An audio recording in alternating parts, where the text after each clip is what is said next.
So, hopefully my computer doesn't crash again. Hope I was past that, but I think I just need to set OBS to permanently run in safe mode.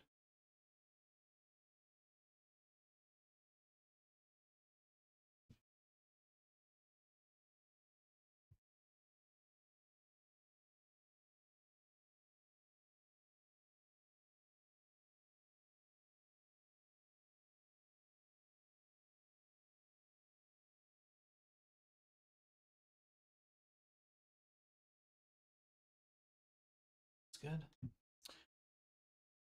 SDK, yes. We're almost done, actually. We're almost done with the avatar. Maybe kind of an odd day, because I think we'll finish it right away. And then I'll spend, if I finish it today, we'll spend whatever time I have left trying to fix the 3D printer. And then I'll probably end early to work on Discord stream stuff.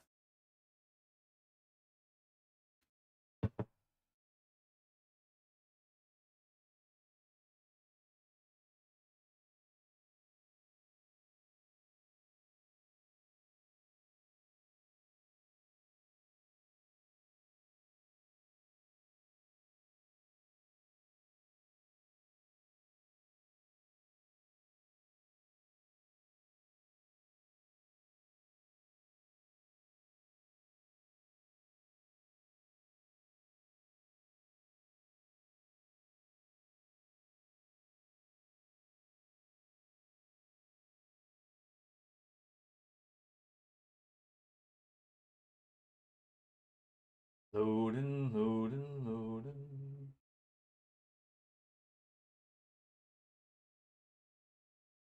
Always waiting to load.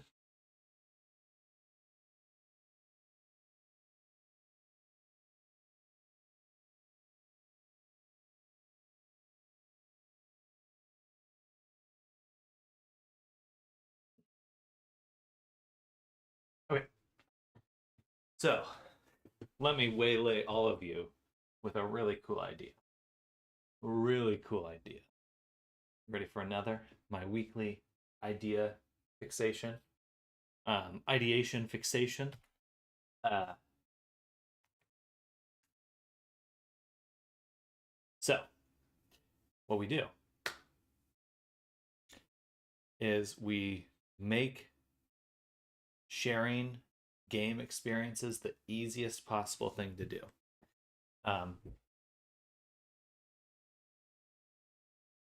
And we turn on, we basically, good morning, Cornfather. Hello, welcome.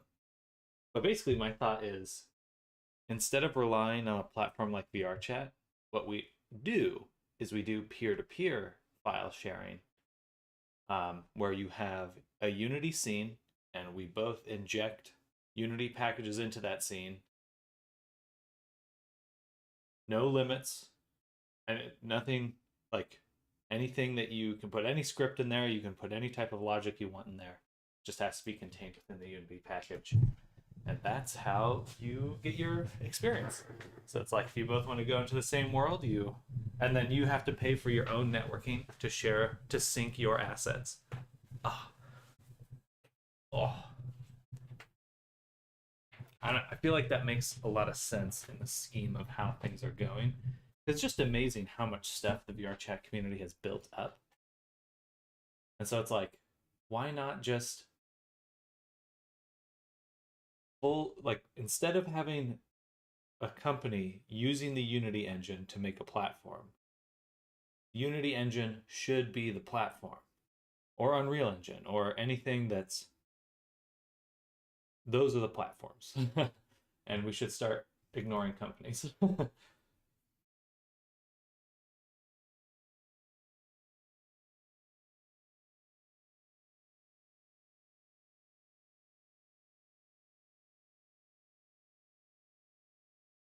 Anyway, hello, Cornfather. Welcome. More thoughts to come on that one.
All right. Anyway, back to work.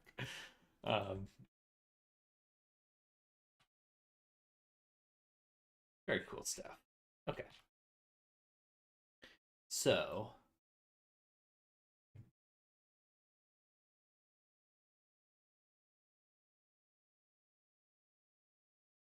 what's left?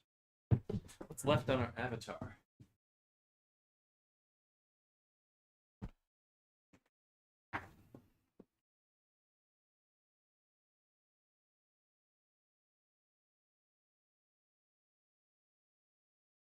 Yesterday we left off on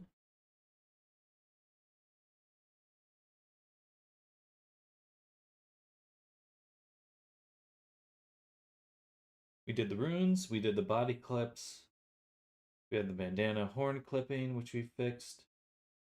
I think what we need to do is make a blend shape for the horn toggle. Should be at 1. The horns should be able to toggle. We should also be able to have a blend shape for our bandana here. So when the horns are not there, these will close to the surface of the hat. Yeah, definitely has to be a blend shape.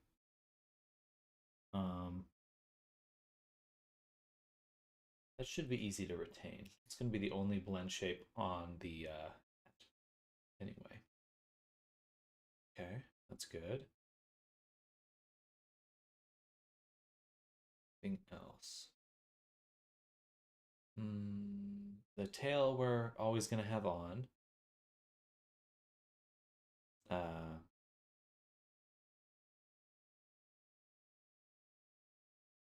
Gem color, maybe? Changing the color of the gem. And then we do need to make the thumbnail, so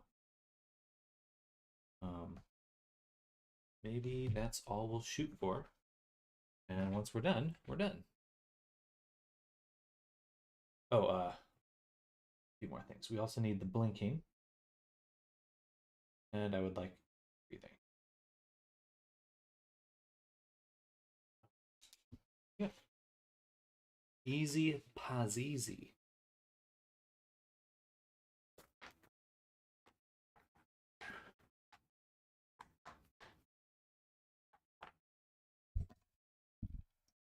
Easy Pazizi.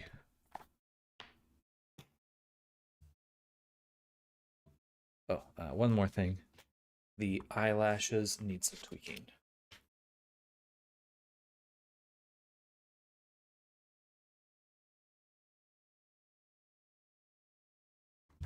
Right. Good. Easy cheesy. Easy cheesy.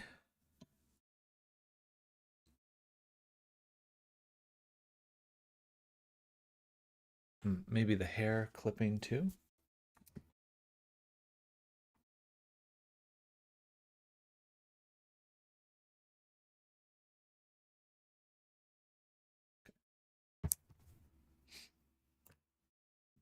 So let's hop into Blender.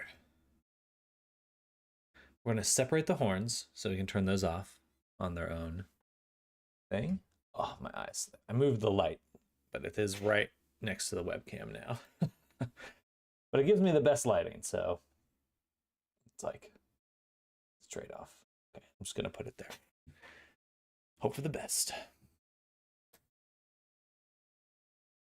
There we go. What I really need is like a light box above me. That's fine.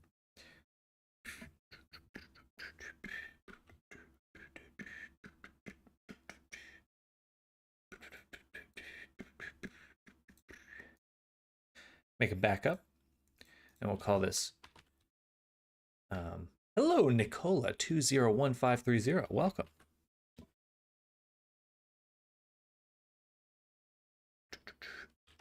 Pre-final tweaks. Bam. We're working on this avatar right here. So it's a character I've made for a client, and we're finishing up. Oh, Also need to work on the scroll.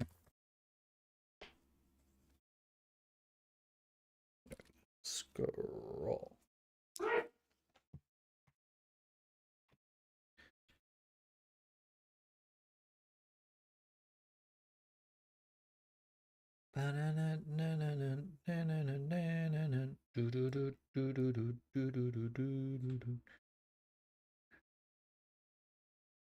Looks cool. Thank you.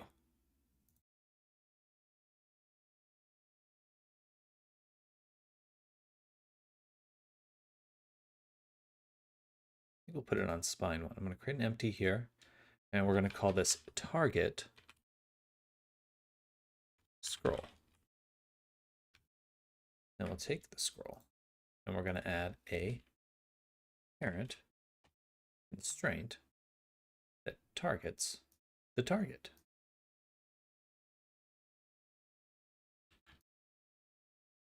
And that way, we've got our roll all rolled up. Rolled up. There, so it's just gonna kind of float a little. Oh, I guess we'll have to ensure that on the clothing. Ah, no, there it is. There's the scroll. There's the scroll. Update when off screen needs to be enabled. Otherwise, it's going to flicker. But damn, doesn't that look cool? Okay. Also, the scroll emission.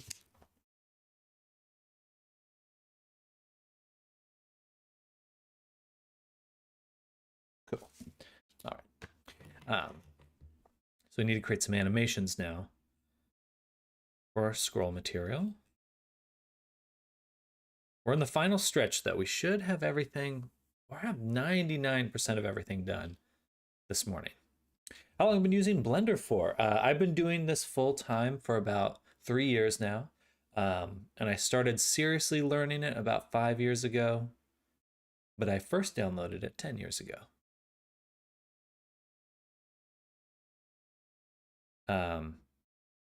It's awesome. It's a really cool platform. I really like Blender a lot. Hello, Zoom. Good morning. Welcome. Welcome, welcome.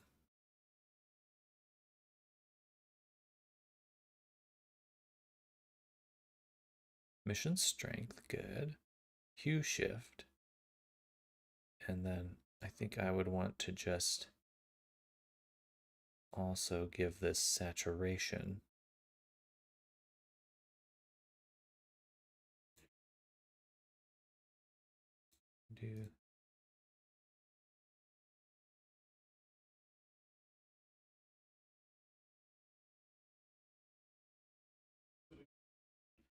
All right. Ooh, base colors is interesting. Very cool. Okay, so lock that in. Now we have these properties we can animate. We have to create animations for them.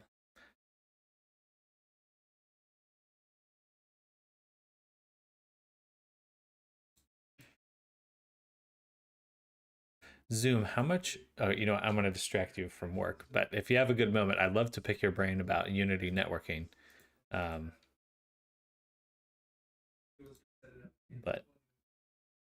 perhaps I'll wait till I know you have a good moment.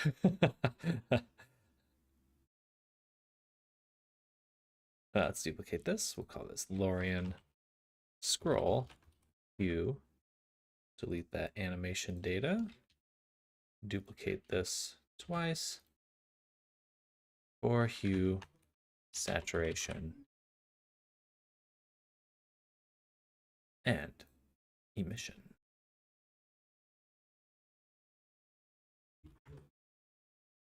Is it emission with 2 M's? Pretty sure.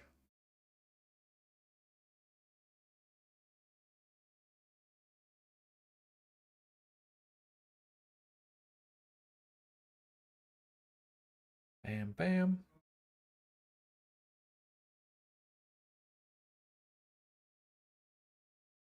I've used it before and I didn't understand anything.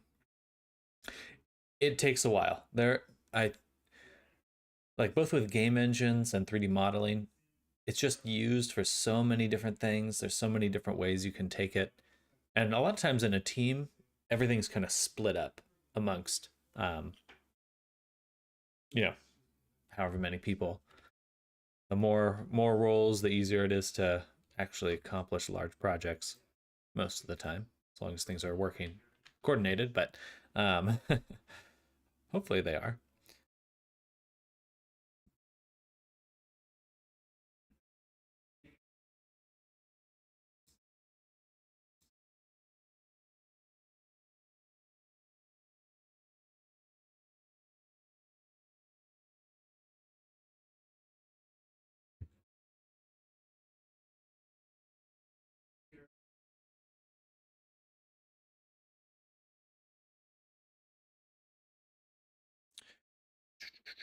Okay, so now we have our animation clips. We can access them on the character.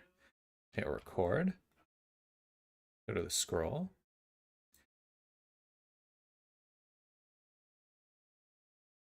And we'll set this to 10. Okay.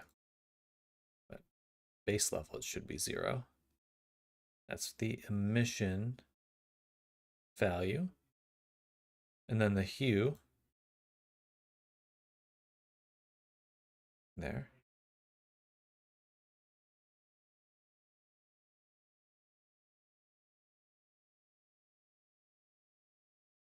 Then record again for saturation. No, actually, this is the value I want, but I need to turn it down outside of this. It should be here. Right. Okay. So now we can add to our VRC Fury. Copy and paste component as new. And we'll do color sliders. We'll call this scroll hue. And I'm just going to make this a few times. So scroll hue, scroll saturation, and scroll. What was the last one? Color. Oh. Hue, saturation, and emission.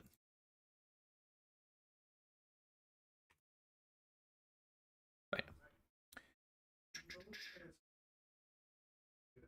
Scroll emission, scroll saturation, and scroll hue. There we go. All right, so we got all of those. They'll be off by default. But now should be able to test them, but I'm going to wait on testing them because I'd rather get all my changes in as quickly as possible. And then we'll do a test of everything together.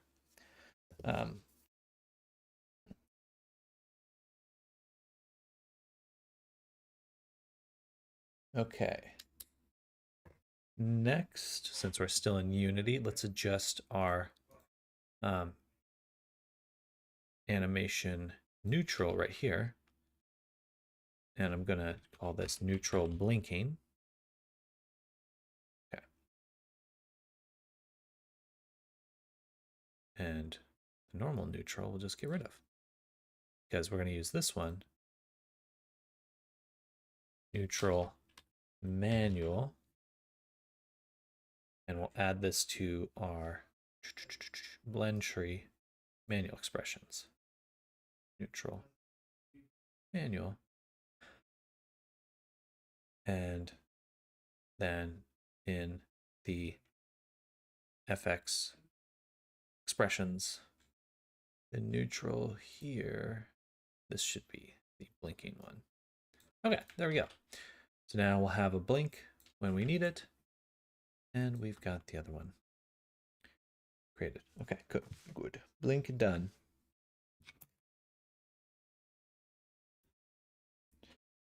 All right. And now everything that we're going to do is in Blender. First step for the body, we're actually going to just separate the horns, and they're going to be their own object now. Object. Object. You ever heard of an object before? Okay. And for these ones, on our main UV map, no, we'll actually just be toggling the objects. So that's all we need for that. We need to do the hair now. And what I'll do is take these three. I'll select.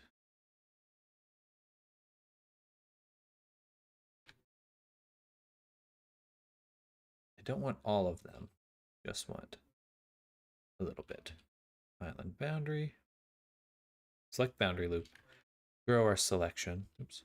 Plus, plus, plus, plus. So I want it to be able to go in.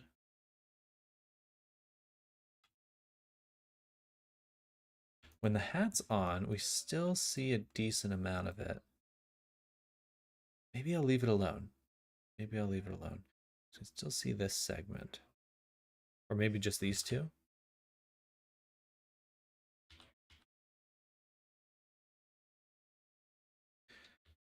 Boundary loop.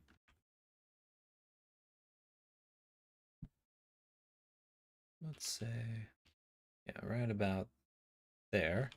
Invert. Take this, move it up. Okay, we'll try that out. I may undo that. Lastly, for the hat, we're going to give it a shape key. We'll call this morph horn.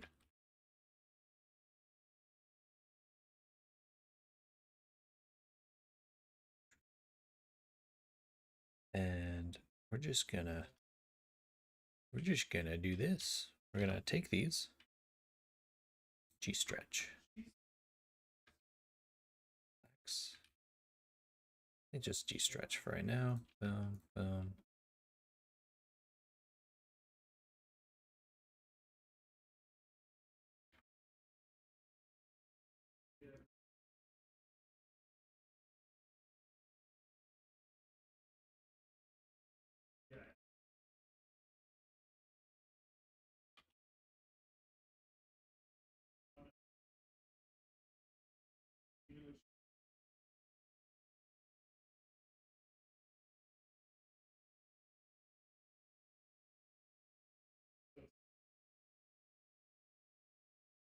Bye and have a good day. Same to you, Nicola. Thank you for coming by. Definitely enjoy the rest of your day. Cool. That looks really good. That actually worked out a lot better than I kind of expected, to be honest. I was a little unsure how that'd go, but that's really nice.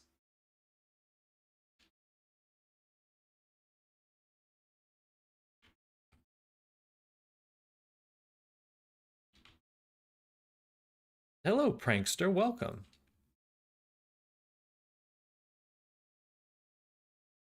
We're working on getting this hat set up.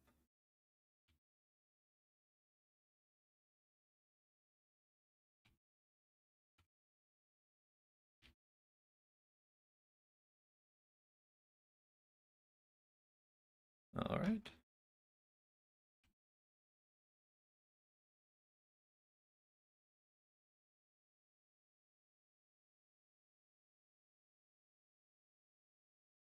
Go.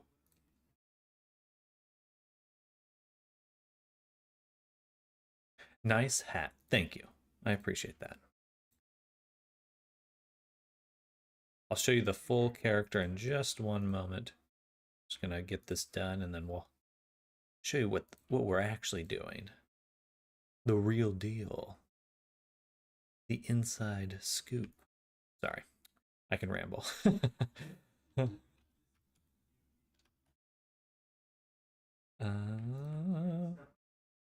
there we go. And then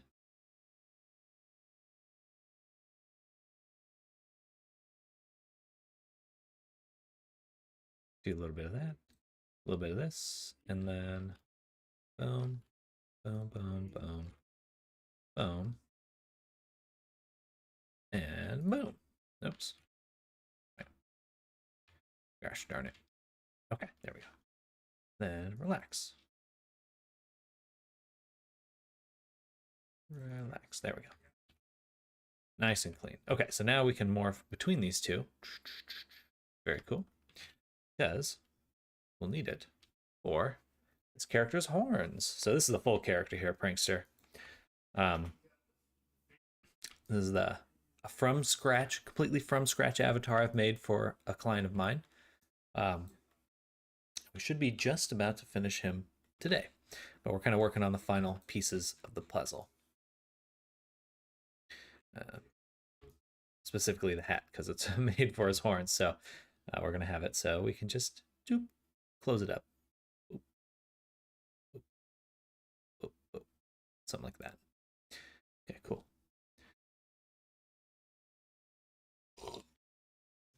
And I think we can actually paint out some of the harsher shadows that are right here. That's removable. Well, thank you, Prankster. I appreciate that. We've done those two. Now we have one more edit to make for the main character himself, which is I just want to move the eyelashes down.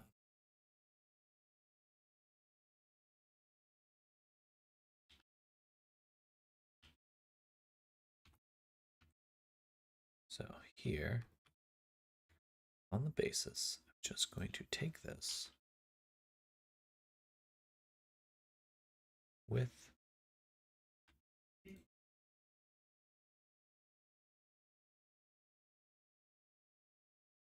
a little bit like that.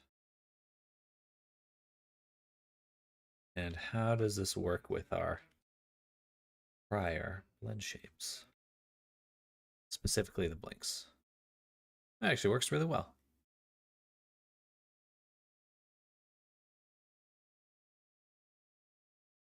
Good. I didn't see anything break. Kind of an odd angle to check, but that's okay. All right, so we did the eye-shaped corners. Now, and we also did the hair clip. Last and final test is we were going to create a blend shape to make the character breathe. So their chest is going to kind of move idly, like when they're just standing there. It's an interesting question of how the heck do I do that?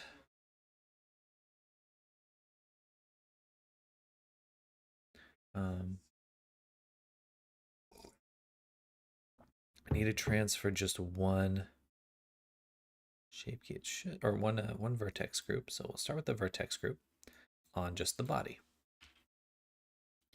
So on the body, we're going to create something called a, we're going to name it after the modifier we'll be using, displace chest, or breathing, breath. Okay. So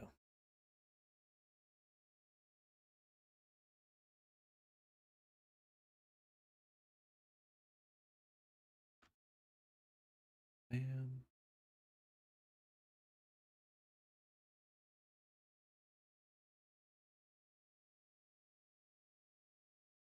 Okay. Something like that, and then we'll get our displace. Use the displace breathing to control it. Turn it down a little, just a little bit. Maybe just a smidge. Okay, that's too much.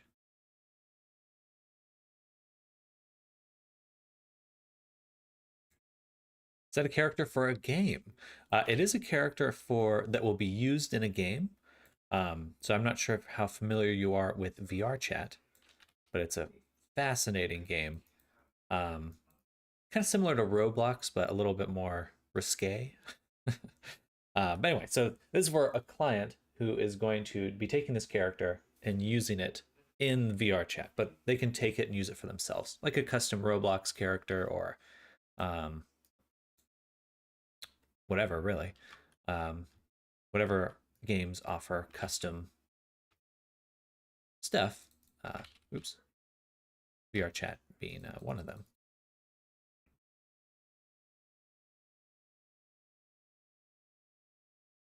Does he need to breathe? You know, I'm going to give the option, but he is supposed to be made of magic, so How necessary is breath?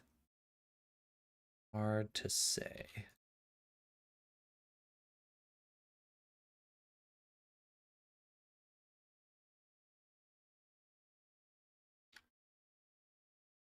All right, there we go. All right, 1 second, y'all. I'm gonna go say hi to someone really quick. BRB.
I am back. I have returned. Apologies for stepping away. Just want to say hi to my dad real quick.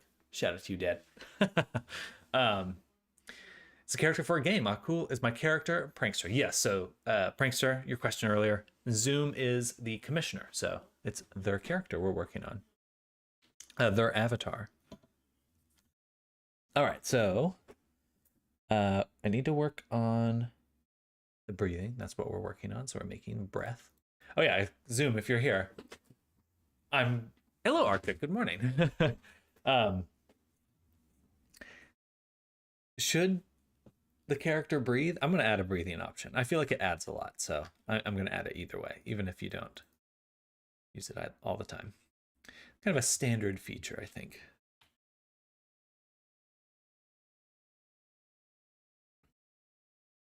Executive decision. You're getting it anyway.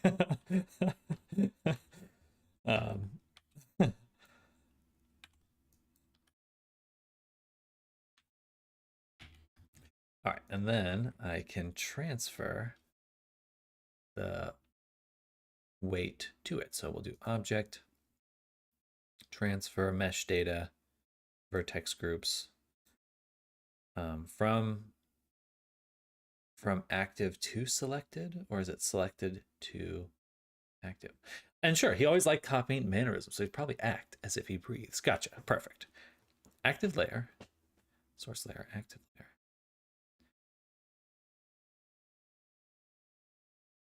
Two, one by name, nearest vertex, nearest face interpolated.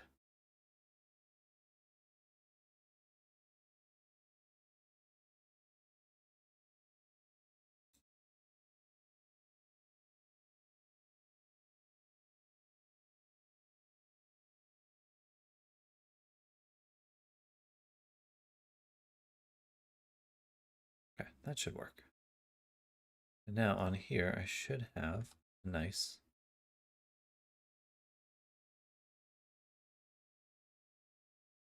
vertex group. I don't. Crap. Okay, let's try that again. And let's make sure I didn't delete it on this one. No. Okay. So like this. Object. Transfer data. Mesh data. Oh. Object. Transfer data. Transfer mesh data. Vertex groups. I'm going to turn off only neighbor. See if that's difference. Balls. Balls. Can I do this in edit mode? Be way easier to see. All right, one more time. I found something yesterday. The creator of Cozy Blanket is making another app. Looks like a sculpting app, which most notably has a way to paint normal maps directly onto your low poly models. Oh, very cool. I think I know who you're talking about. I remember Cozy Blanket. That's really cool. That would save a lot of time. Blender, I'm looking at you, Blender. I guess that's kind of what a multi-res mod is. Kind of. All right, so let's go here. Control Tab, A, remove, and let's try again. Boom. Object, transfer, mesh data, vertex groups, replace. I'm gonna turn off auto transform. Global. Sure. Much better. Okay. Cool. And then we'll select this, copy the displace to selected. So when the character breathes, the jacket breathes too. Ah. Interesting. Let's get rid of that then. I'm gonna get rid of the displace. And what we'll add instead is a hook modifier.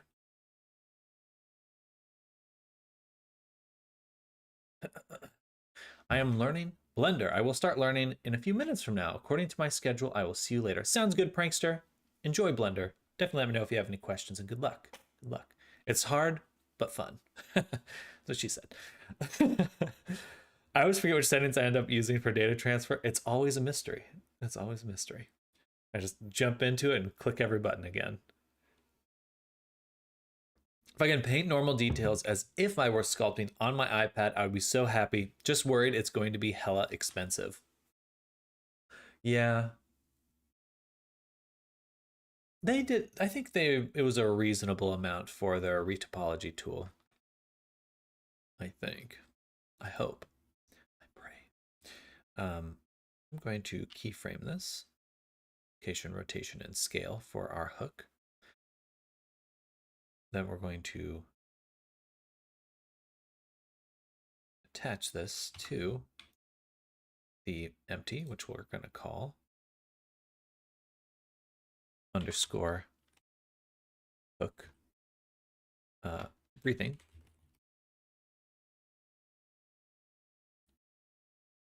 And there we go. Cool. That works. Then we can add in the hook, scale it.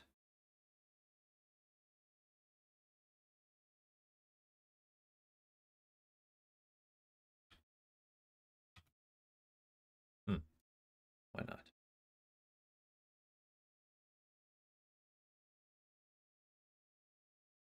Oh, duh. Sorry to make a weird sound. But let's go here. Let's rename this to hook breathing.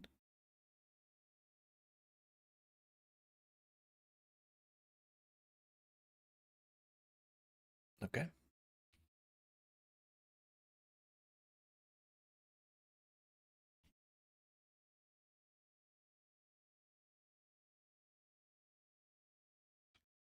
There we go. Okay, cool. So instead of using a displace modifier, we're going to use a hook because we can get a similar effect by scaling, but it doesn't push on the normals. So that's why I'm going to use this modifier, the hook modifier instead.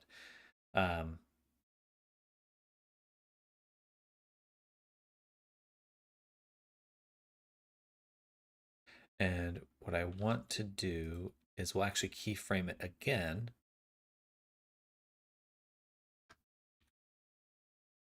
Let's look at my animation data really quick.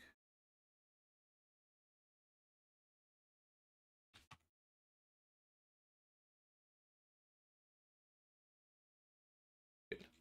And we'll call this hook position.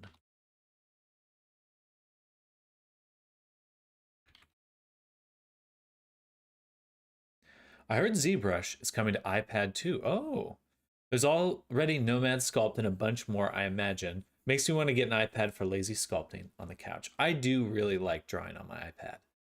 I lost my Apple Pen, so I haven't been doing that as much. I bought one that I thought would have pressure sensitivity, and it doesn't, and so it's like I keep wanting to use my iPad, and I'm like, I can't. Makes me sad.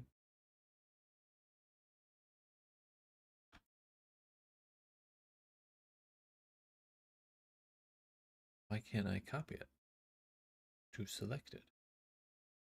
Funny. I guess I have to make a hook mod from scratch.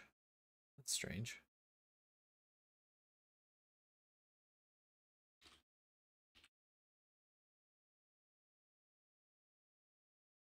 Go.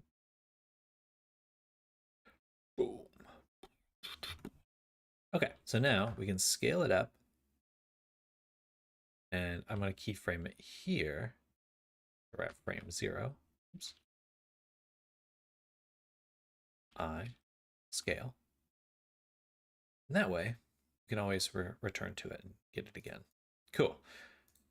Nice. So now I can save this as a shape key. And I can save this as a shape key. I take that back. I'm going to undo it and rename this to morph breathing.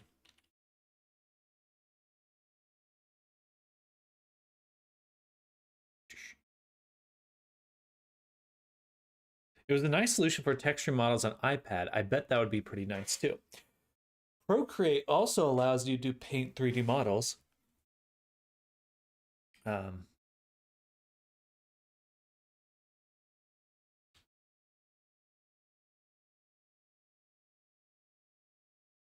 so if anyone has Procreate out there, I think you can just import your models and start painting right away. I don't think it supports symmetry though, so you'd have to use UV mirroring or UV overlaps to paint symmetrically, or just paint one half of your model and flip it over. Oh, really? We are getting close to a full iPad pipeline now. I think so. I think so. And it makes sense, right? It's like there is a lot to say for being comfortable when you're working. iPad, iPad plus Apple Vision Pro is going to feel so liberating compared to desktop computers. Just need a good keypad of some sort and you're good to go. Procreate is pretty nice, but it doesn't have an X mirror last I knew. Yeah, I think in that regard it is lacking. Don't have a UV overlap. It freaks out about that. Oh, really? What a waste. That is a bummer then. All right, so we'll copy that as shape key. And we're going to save. And I think I already saved it on this one. I did not. Boom. Save as shape key. Okay. Now I will copy this as a driver and paste this. Okay, so that way I can just turn it off here. It works. All right.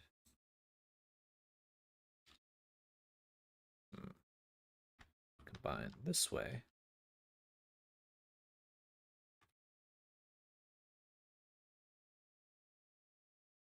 Rename to clothing. Okay, there we go. Also defaults to 2K textures. You have to do some finagling to get it to 4K. That makes me a little sad. I'm not surprised, but also that is a little disheartening to hear. It's like, it makes sense that that would be the case because iPads do have less compute, but no. All right, let's go back to this here.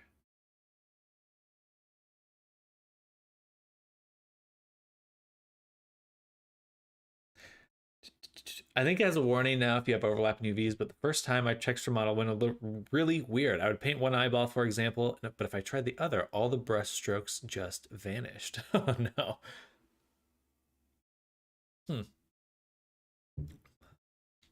feel like that should be solvable, but I don't know enough to say that.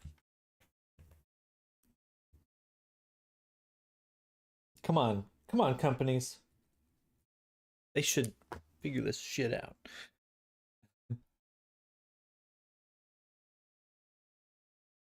Get it together.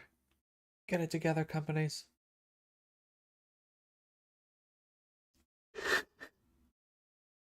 Oh.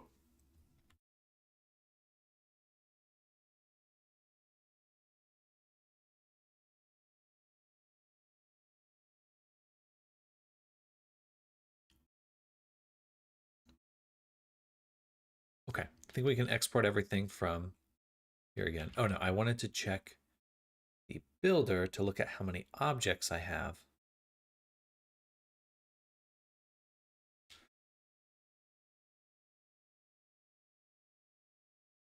I use all those.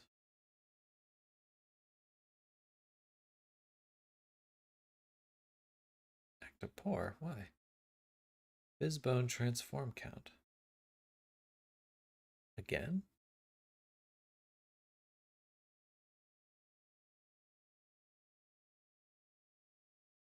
Or is this what I left off with last time? I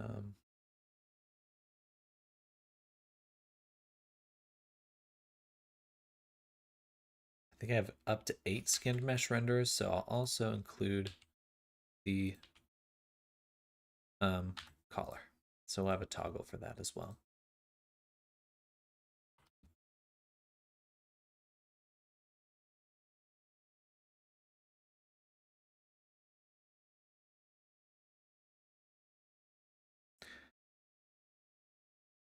Let me double check that. Perf.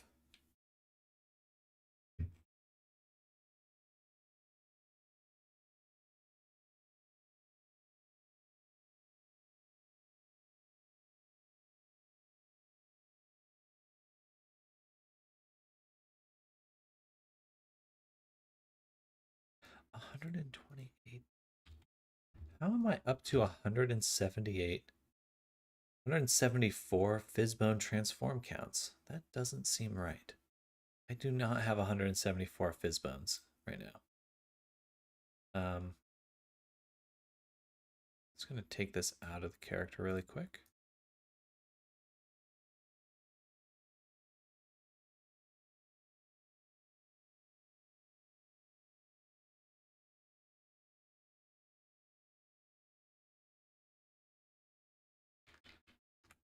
Okay, let's take this half out of the character. How much is it just for the hair? I'm gonna put this here, take the rest here. The hair alone has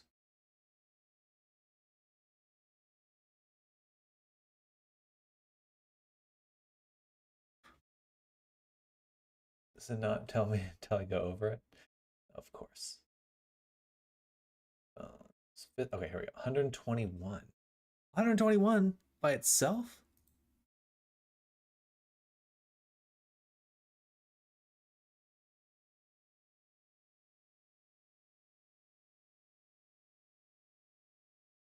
That can't be right. That can't be. Okay. 121. I just wish they make a full-on 3D texturing app based around Procreate like they did with the animation one. I'm for it. I am for it. Has the animation one come out yet? I don't think it has. I look forward to that.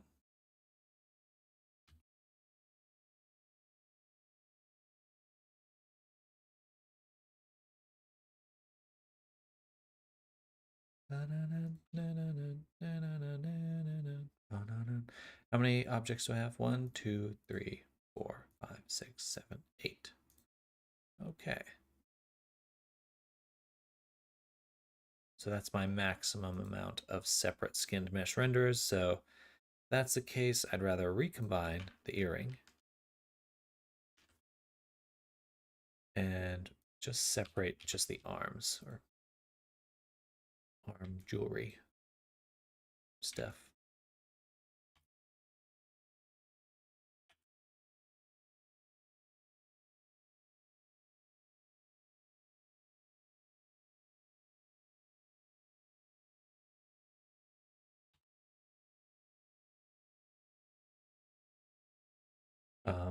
Cloth armor. Hi, what's up? Hello, white screen. Welcome back. Hello, hello. Pretty sure it's out already called Procreate Dreams. Oh, it is out? Oh, that's awesome.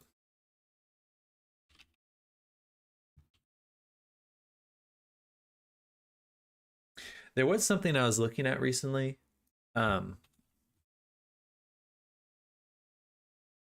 this is really interesting to me. Go away, whatever. So Shadow PC allows you to create a Windows PC in the cloud. And apparently you can use it on pretty much any device. Literally any device. So I was like thinking about that. It's like, oh man, I'd love to use Blender on the iPad. Or literally anything on the iPad. Cat screams for food, BRB. This actually is quite compelling.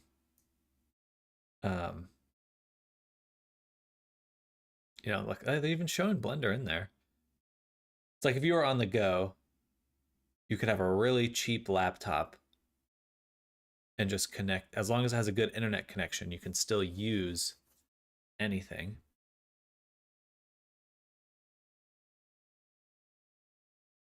And it's only 25 bucks a month, 40 bucks a month. It's like, that's pretty good. I don't know. Maybe the RAM's not super great though. I don't know. Something to consider. 40 bucks. It's a better graphics card than mine. The RAM's still not super great though. Love to know what type of RAM. Anyway, something like that plus a Quest 3 and a keyboard, Bluetooth keyboard. It's fun stuff to think about. All right, so we've got this. We got the armor. 1, 2, 3, 4. Okay, so 8 objects total. Perfect. So we can turn off these. I also think we should have the ability to turn these off. Little anklets, pants, and this guy. The vest. Pants and vest. Those are the words I'm looking for. So pretty simple. We'll start with the top. Or no, and earring. Yay. So to move this up 3, it's up here, up there on the jewelry, up here. And then we'll move this up 2. And then this up 1. Okay. That'll give us all the controls we want in order to turn things on and off. Yeah, that should be it. Okay, export. Export.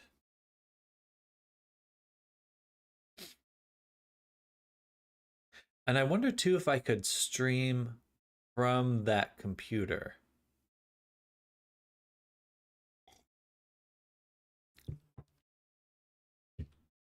That would be funny if I'm streaming from the Shadowplay computer, but then my own computer crashes. So it'd just be like the webcam just suddenly goes, ah, and that's gone. And then I'm back after a little while. But I mean, isn't that a good sign? You know, then you.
All right, there we go.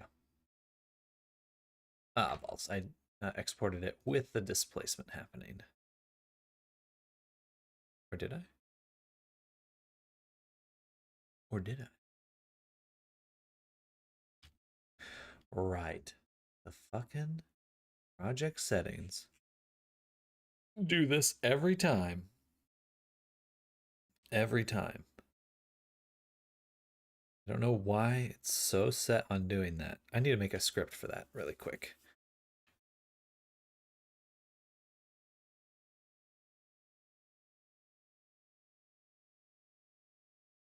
Create a wizard script, a Unity wizard script.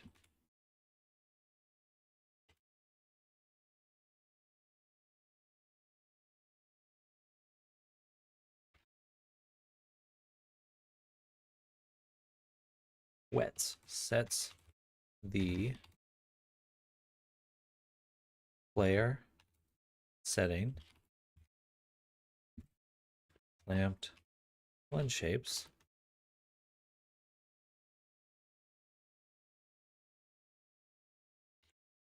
to false. Create the Unity editor script that on startup sets the player settings clamped blend shapes to false.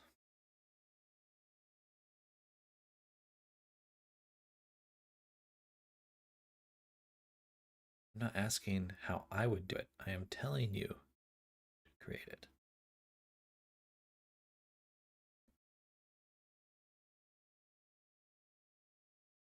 Oh, it wasted half my tokens just telling me what I wanted you to do.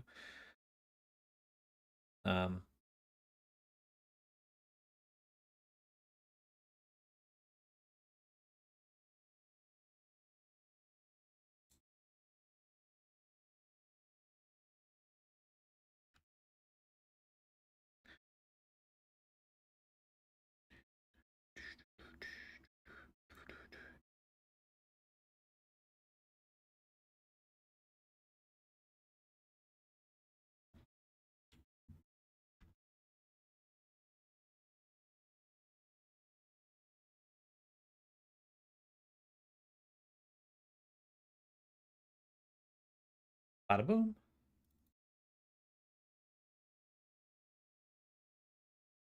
Might be a little bit hard for me to test because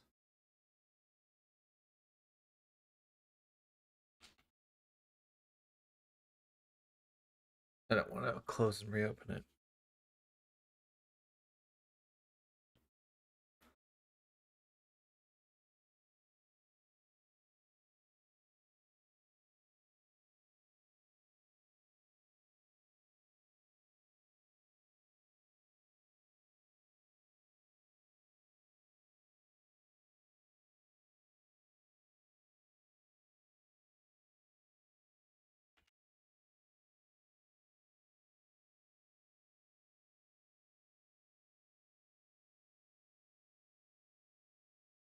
Oops.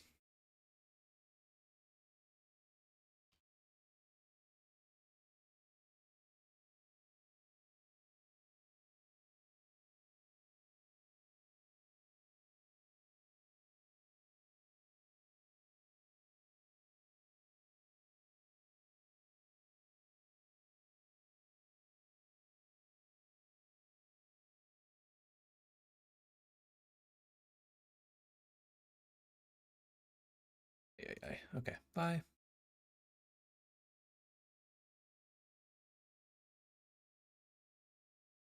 Just another thing that I'm stuck having to do manually in Unity. This is why I need to switch to Godot. Godot, you know?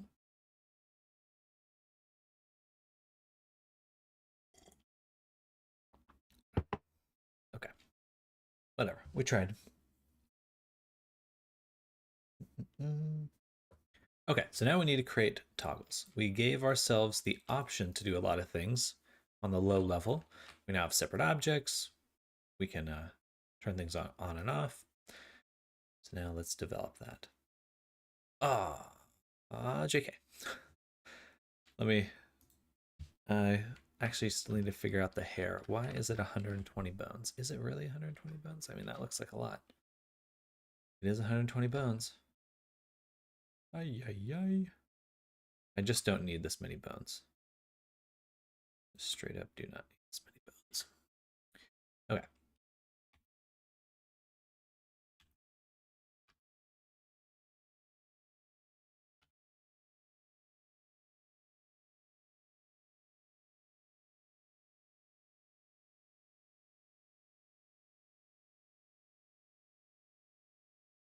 So these bones here can be one bone.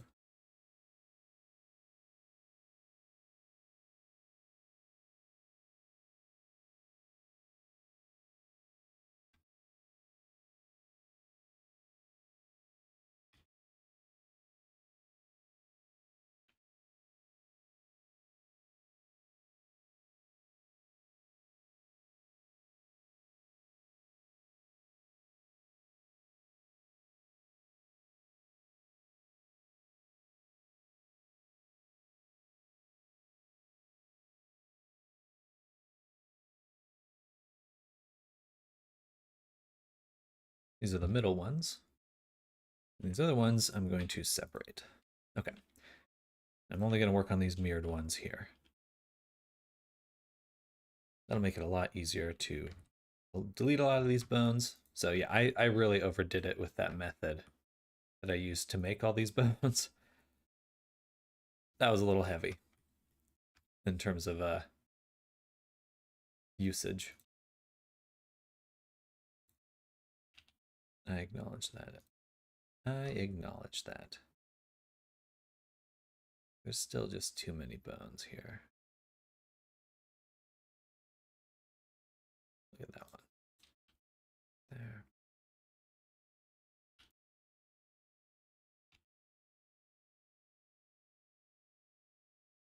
Still 112 bones.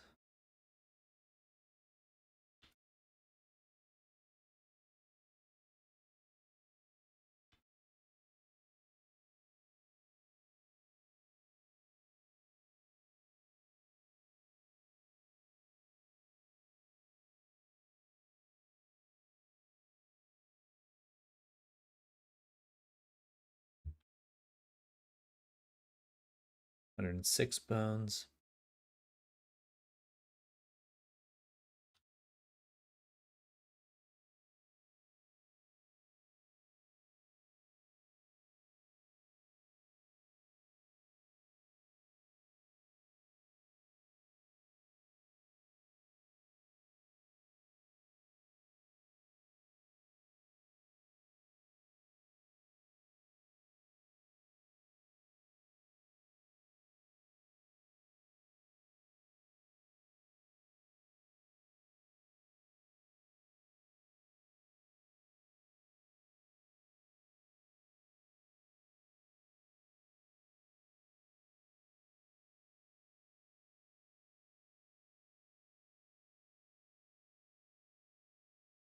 All right, that looks nice.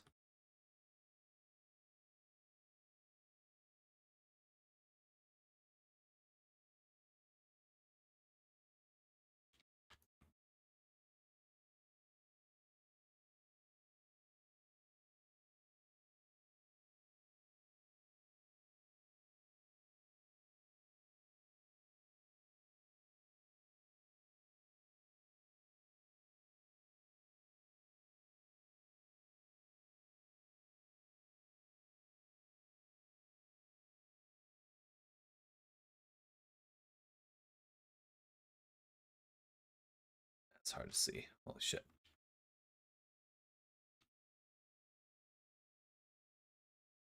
That is hard to see. What the heck? I believe it's this one, though.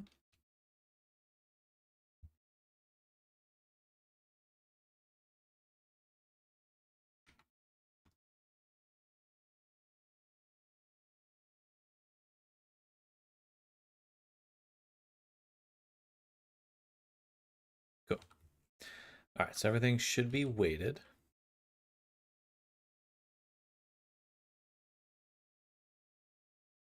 And on this object, I can go ahead and add a mirror mod. Apply that mirror with no merge. Recombine with the main middle chunk.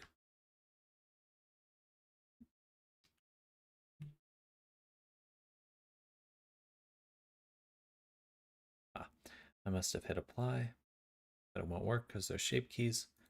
So back here, delete all the shape keys. Delete all the shape keys. Apply the mirror. Recombine. Recombine.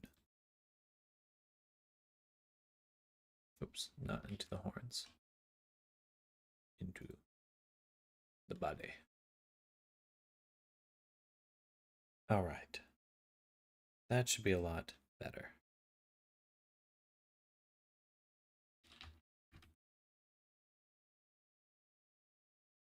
Well. All right, waiting on stuff to load and export.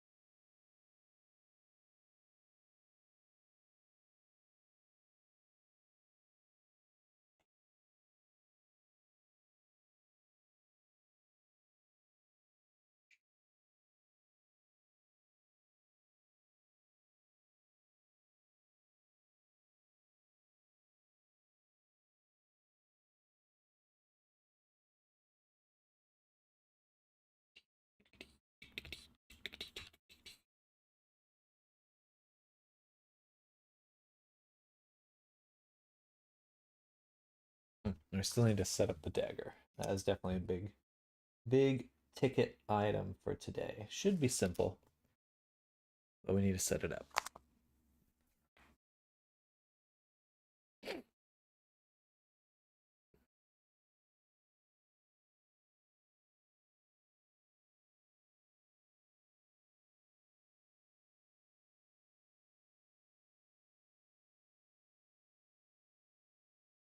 Okay, yeah, that's fine. That's fine. Okay. We still have the hat texture. But now that we've exported, we can begin to do some of these other cool things.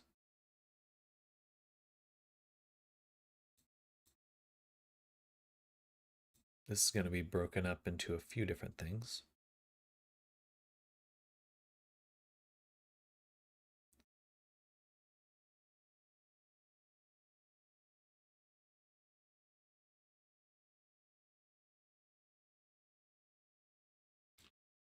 Clothing / all.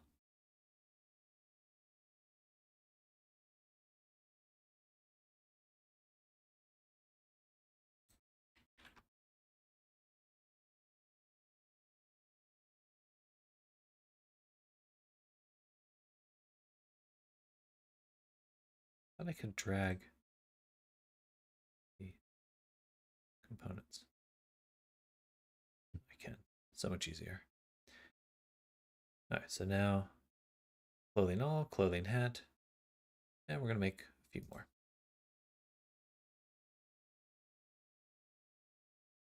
Of course, it's going to put it right at the bottom. Clothing, so we have the hat, we have the armor.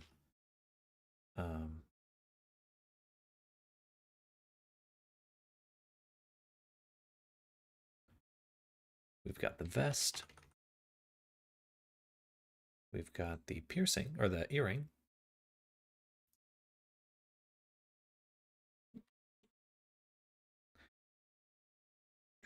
Armor, vest, pants.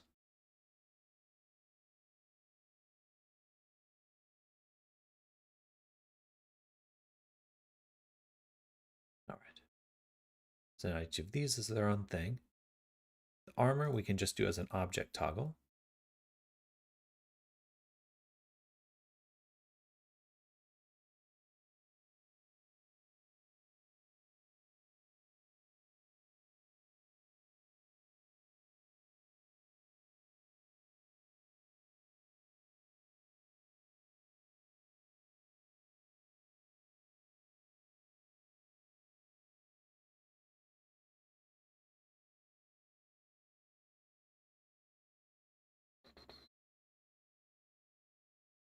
Hmm.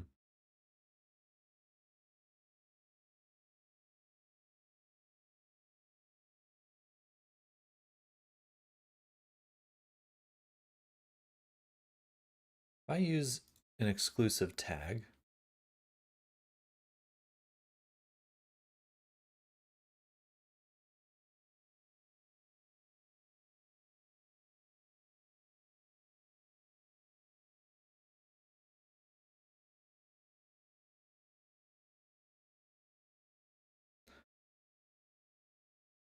so I'd like to have it so if I turn on, if I hit clothing all, it's going to turn on all these items. But currently they're all separate toggles.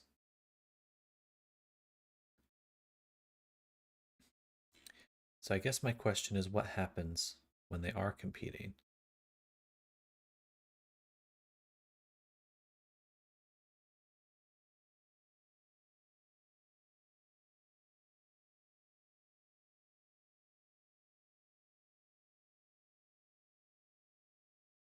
It'd be nice to have a VRC Fury that when this toggles on, it toggles on the other ones. Something like that. That'd be very useful.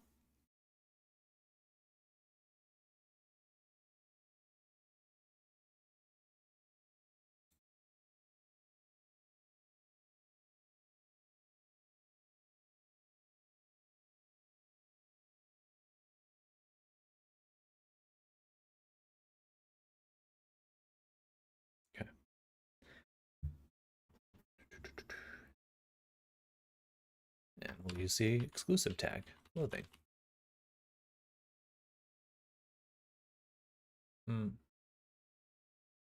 But if I add the exclusive tag to here, and I put in clothing, that means I can only turn on one or the other. That's not how I want that to work.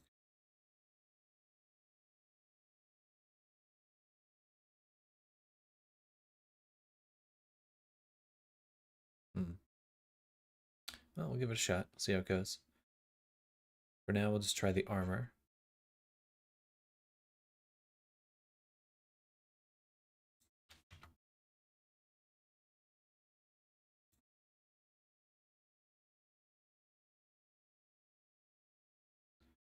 Clothing, armor, collar.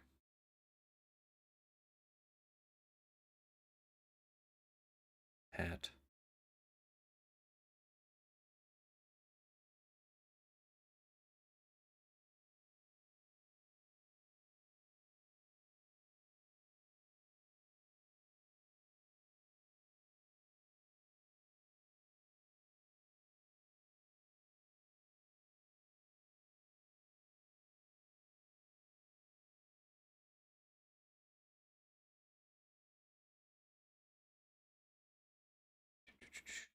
I'm going to set this to that so I don't let go of the selection.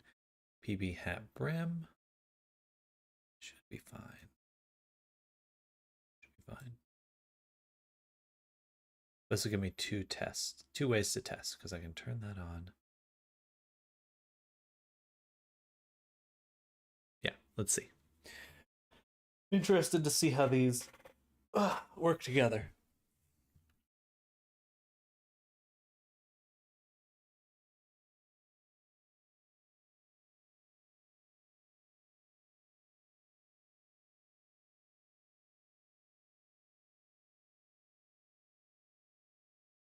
Gotcha. That's fine. So put the fizz bones back in. Take this, put it back here.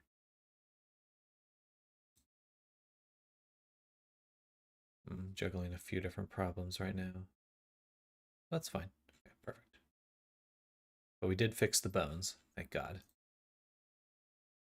That was really frustrating. I was probably just like one bone away. One bone away. That works. Okay. Hello, TLH Barak. Hello, welcome. Welcome to the stream. We're creating this character right now. Been working on this character for the last 2 weeks or so.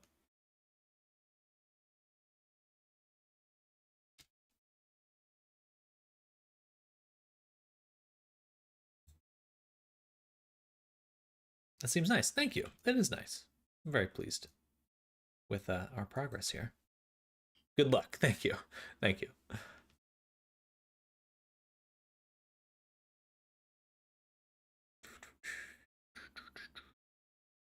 We're definitely about to enter the tricky part of all this work.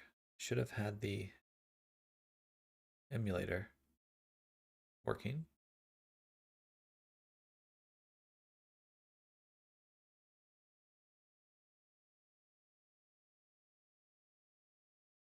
Oh, I see. I'm still locked to that object selection. Gotcha. Yes. So I'm in play mode right now. I'm using the avatar emulator, but it's a he. He's blinking, but not to split hairs, but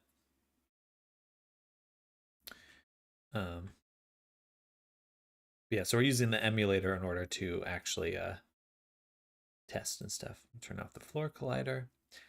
We can turn on the scroll. We can turn it on. We can also change the glow intensity. These are messed up here. Scroll color, glow intensity, those need work. But we can turn it on and off. Very cool. I do this work full time, and it is for a specific game called a VRChat. So my client, these aren't set up. Oh, interesting. So the all state does override other things. That's unfortunate. That's unfortunate.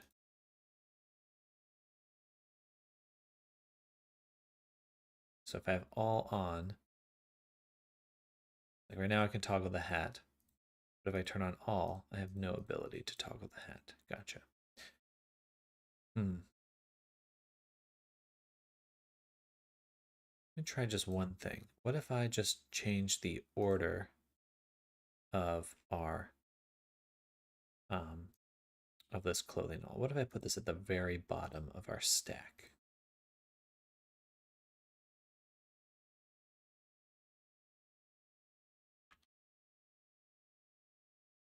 And then two things. The legs were removed because I have the body UV discard set to turn it off. Leave it on for right now. In fact, I should actually include that toggle with one of the toggles here. For now, we'll leave that alone. We reordered our components, so hopefully the component most on top will control everything blood. Owana, PI139, hello, welcome to the stream. Hello, hello. There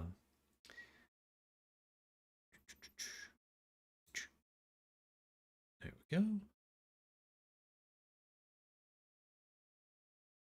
Got to run for my project. Also stream my work, want to see 3D modeling category, XD. Well, definitely good luck on your project. Thank you for coming by, and good luck with your stream. Clothing. Okay, yeah, they still conflict. Okay. Good to know. I will. Thank you.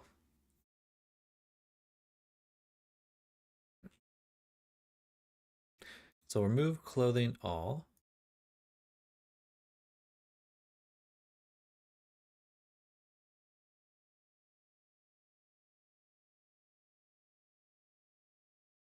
Yeah, that's fine. That's fine, I think. I think it's fine.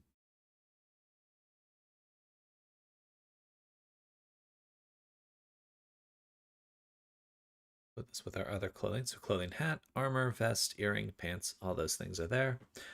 The scroll should have been using a slider, scroll hue. Oh, I see. I have a section just for the scroll.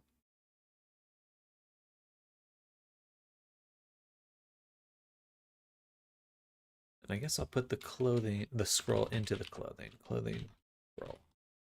There we go.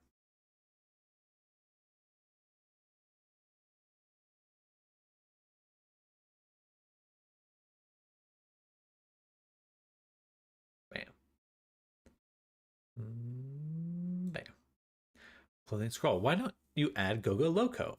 Or are you willing to add that later? Right now, the client hasn't requested it, so it's not something I feel that I need to add.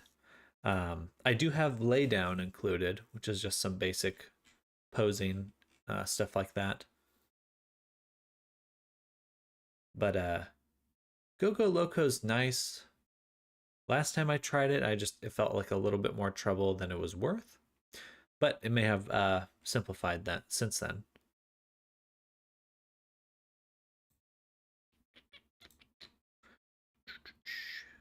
All right, so we've got all of our stuff tucked away in here.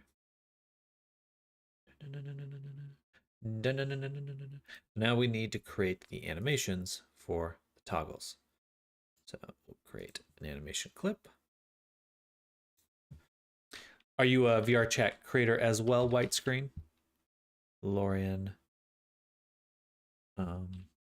Vest, or actually we'll say clothing, vest.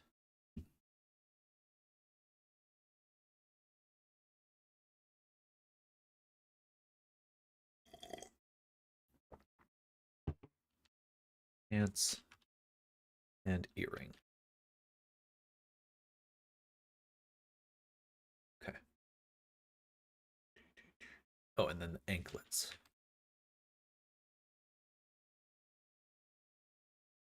Okay. So those are the 4 toggles there that we'll be creating. On the clothing, I believe our UV tile discard, we've saved everything, so it is good to go. We'll just go to our temporary animator right here. Delete all the stuff we've already made. Drag out our new animations we want to make. Click them. Bam. Board. Go to clothing. Special effects. Now, I'm not an avatar creator. I want to learn it, but I know a lot of people who are avatar creators. That's why I know some basic things about it. Okay, very cool. Very cool. It's very fun. A lot of hard work, but cool. I think it's cool.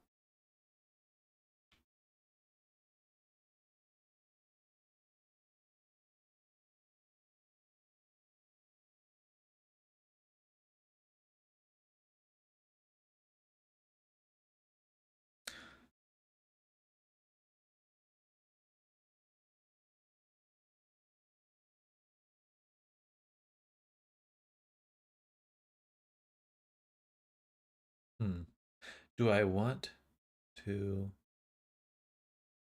do it this way? Because it kind of breaks the convention. Right now I have a toggle to turn things on. This will play an animation to turn things off.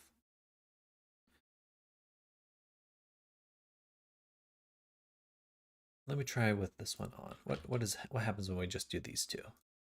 So I go to the character, or I go to the toggle, scroll all the way down, go to the vest.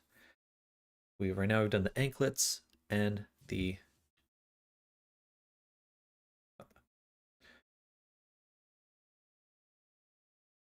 copy, paste.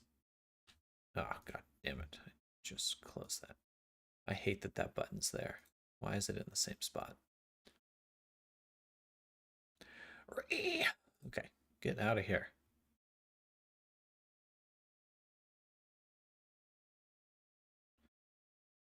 God. My God. Sorry, not to whine, but I do not understand some of the decisions that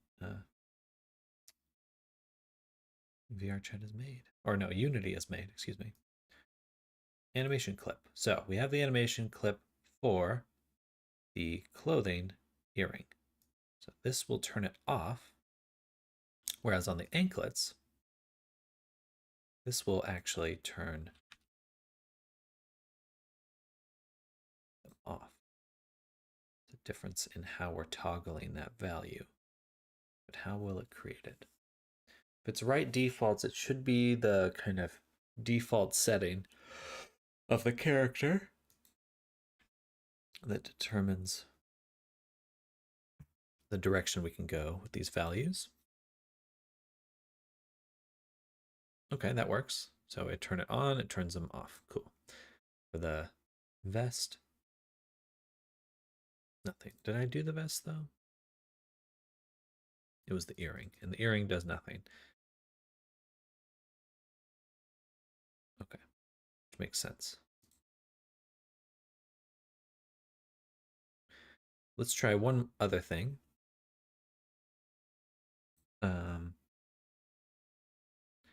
If I take our earring, I'm going to remove this and replace it with a Boyomi UV tile.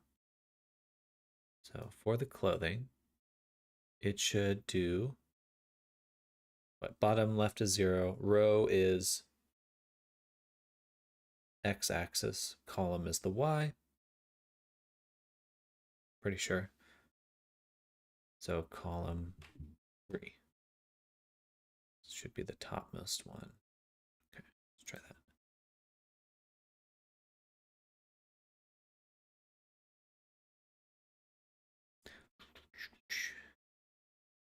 Okay, so earring, clothing, earring, nothing. Okay. Did I just get it wrong? Did I get the order incorrect? So if I did get the order incorrect, it should be 3-0 instead of 0-3. Advanced UV tile. Use tile dissolve. No. Hello, Sky. Welcome. Good morning. Hello, hello.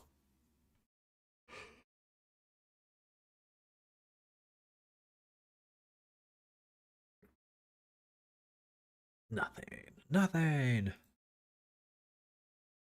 Actually, let me go back and do that. And I want to see what the material is doing when I click those values. Just to confirm. Well, obviously it's not. I might be selecting the wrong spot though. That's what I want to confirm. So if I go look at the clothing right now, we look at the material, go to the UV discard, nothing is checked. Nothing's checked. Then if I go and hit the clothing, earring, nothing's checked. Cool. So that means this toggle I added is not doing anything. It's actually just not doing anything.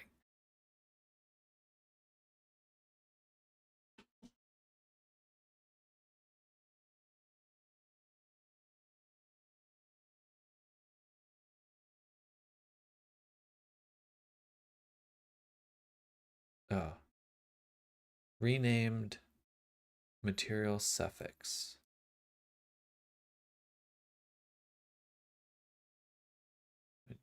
Using Poyomi renamed properties. That's gotta be this right here, underscore Lorian space clothing, right?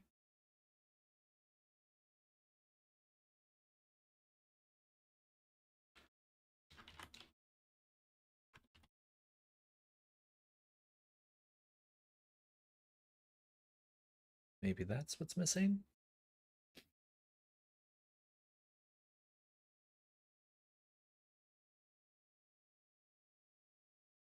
Better be.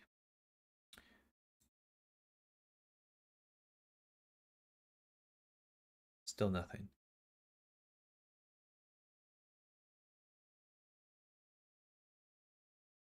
Nothing. Okay. Copy animated property name. What is the animated property name?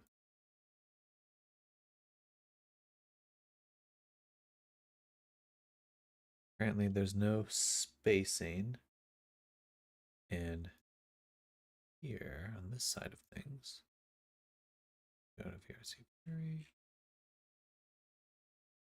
Go to advanced, paste it here. There's no space there.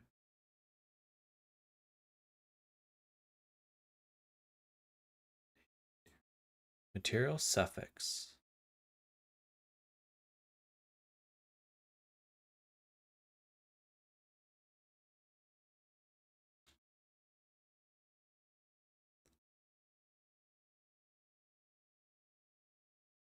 Is it the full animated path?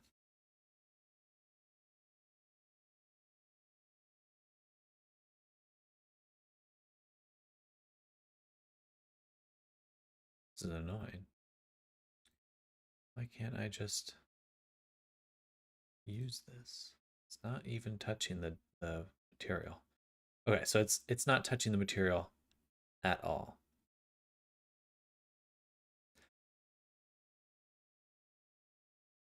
But it says that it's built for it.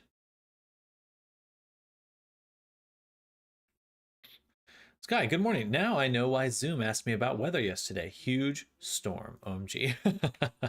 It's coming.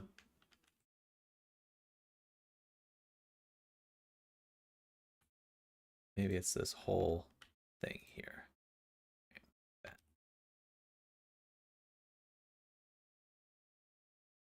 It's got to be that whole thing, actually. 20 centimeters in one day. My God. That's nuts.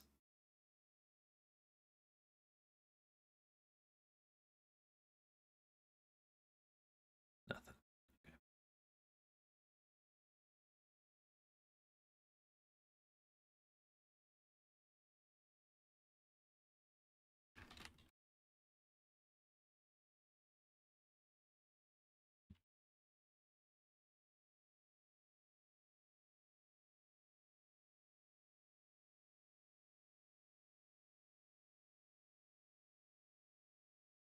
Right. So it's been asked of me a couple times to make a UV tile discard video.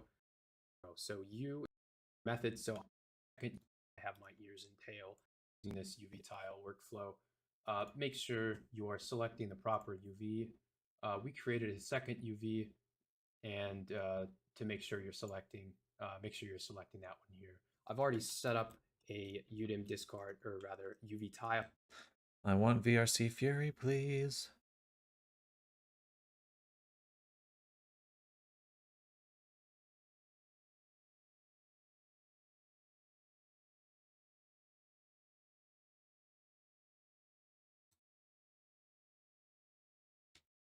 It's sticky snow. The whole landscape changed drastically. I don't dislike it, but hope the power is going to stand. Oh my goodness. That much snow then.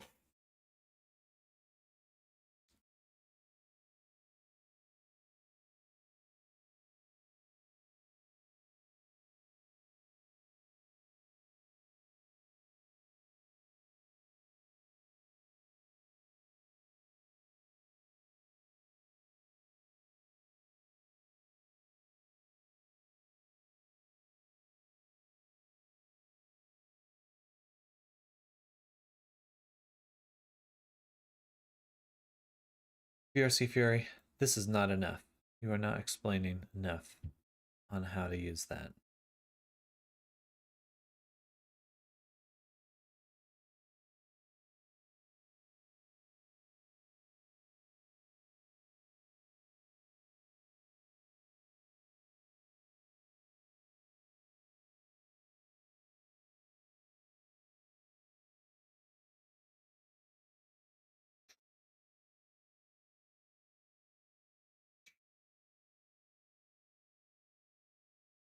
You VRC Fury, why can't I just just fucking do it? Just work. Okay. Obviously that's not going to work. So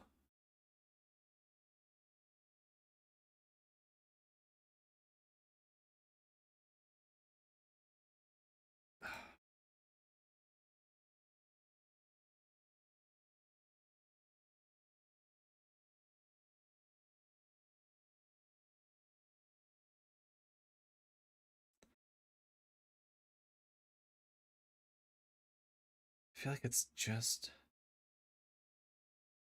that's right.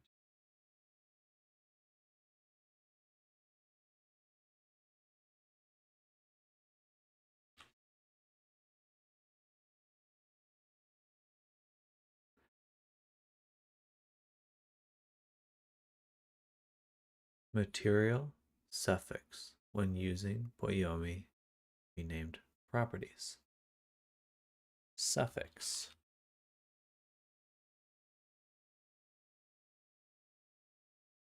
Added at the end of a word to form a derivative.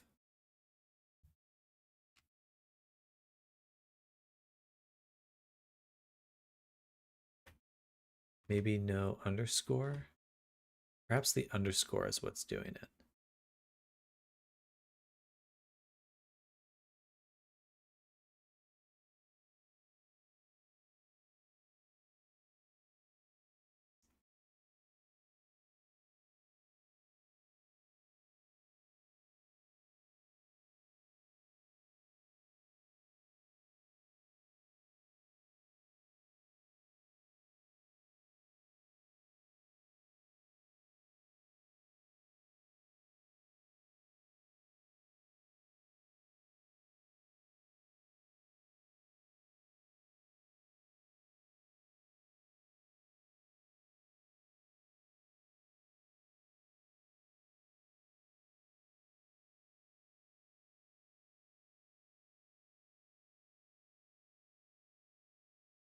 There we go. Okay. I wish they had just included a little example. Just a teeny little example. Okay. We figured it out. Perfect. That's going to be a lot better than using these animations. Because then it matches the framework of how we click things, how we use them, and it's also easier for me to set up because I don't have to make an animation every time I want to do this. I can just go UV Wyoming. Copy this. Paste. Clothing. And for the vest, it should be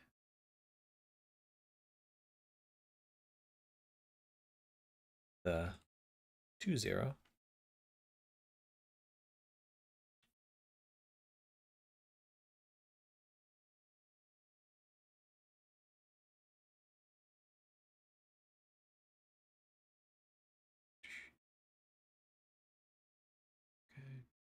Clothing. Clothing.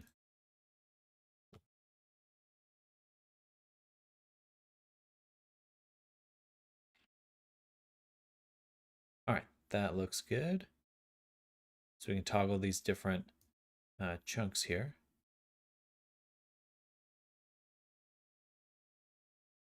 And we probably want these to be default on. um,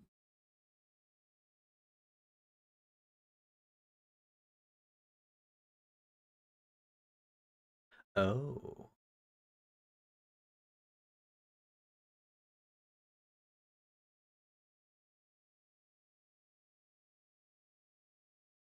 For the pants, we actually want to create a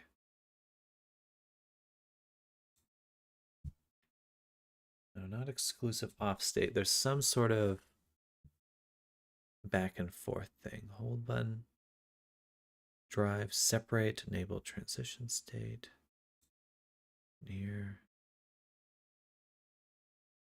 No. I wonder if there's a way to convert Character Creator 4 models to a VTuber with its rig, thereby bypassing the rigging process. Bypassing is an interesting way to put it. Yes, you definitely can. I'll say that. You can definitely use Character Creator 4, but you're not bypassing it. You're just using an already rigged character. If you want to make customization, you'll still have to rig things. Rigging's just one of the unfortunate realities of character work. For now, maybe AI will change that, but it's not a bad idea at all. I do think Character Creator should be being used more often, but so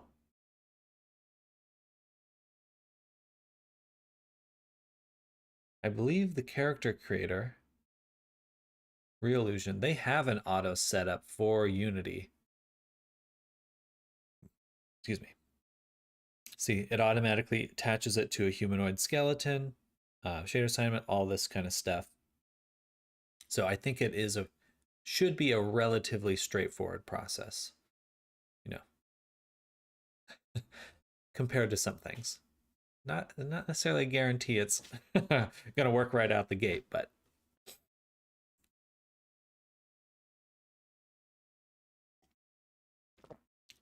I might look into that actually, using Character Creator and MetaHuman for making characters.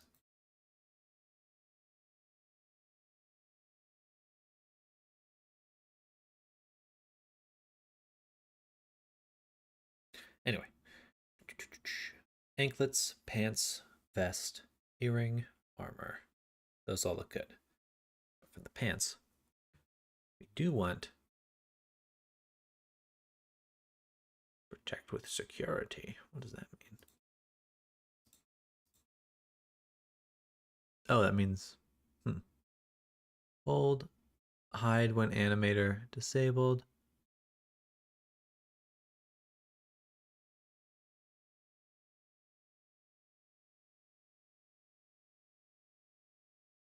There's something.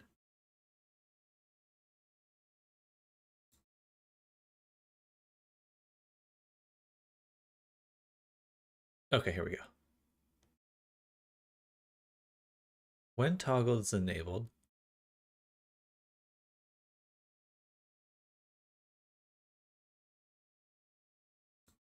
transition state. When toggle is enabled,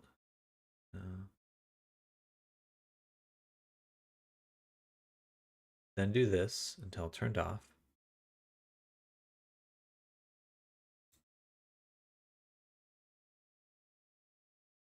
So do this.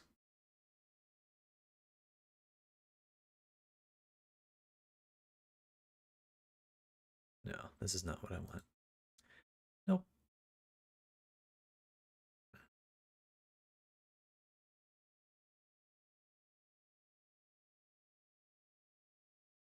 Ah, I see. What we need to do is create an exclusive tag, which we'll call pants. And we'll copy this component, base component values, base component as new, move it up here.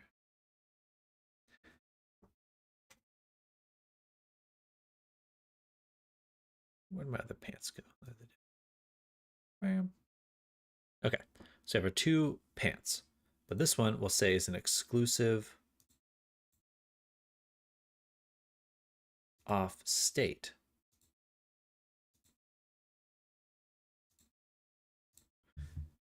So here,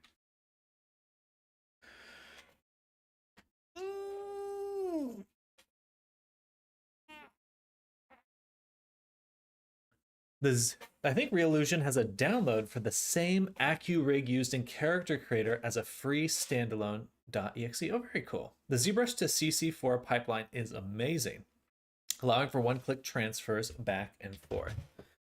Yeah, I'm thinking more on like,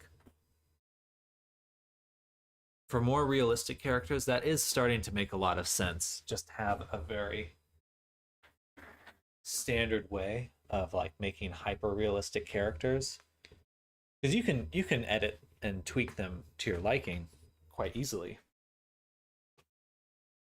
So yeah, maybe that is kind of the way forward for indie developers, indie creators.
So it's an exclusive off state. So I think this should work. Okay. Like the idea of having it mostly automatic, but I also want to have complete control for every vertex lol. It's certainly a great starting point. But I think at some point it wouldn't be terribly difficult to just like kind of, you know, take what you've made and branch out to make changes with it. Got some clipping right here.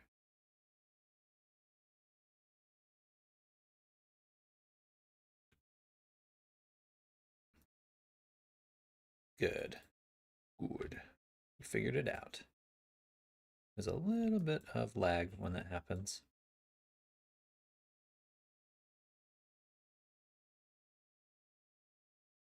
Good. So now we can create a toggle for the clothes and stuff that are going to work. Armor should be on by default, so should the hat.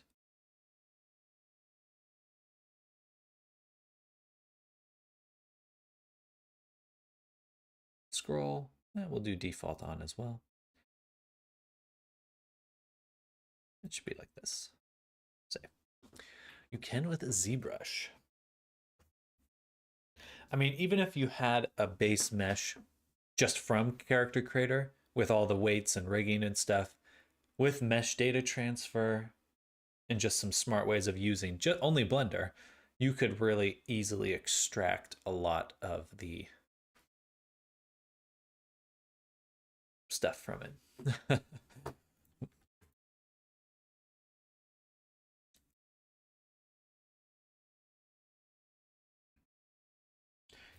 So we got the horn toggle.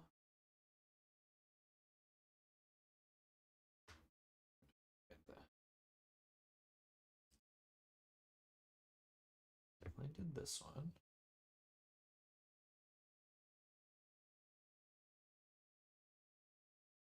Okay. That's great.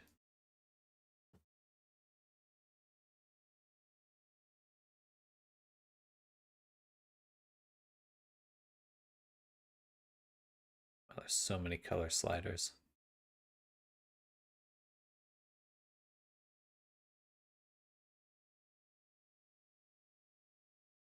And saturation's already at max.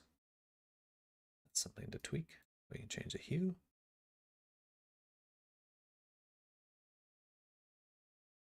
They also have a blender auto setup. Well, perfect.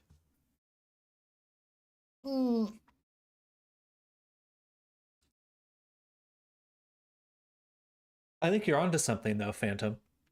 Maybe next week I'll spend some time trying to see if I could bring myself into VRChat or as a VTuber as directly as possible.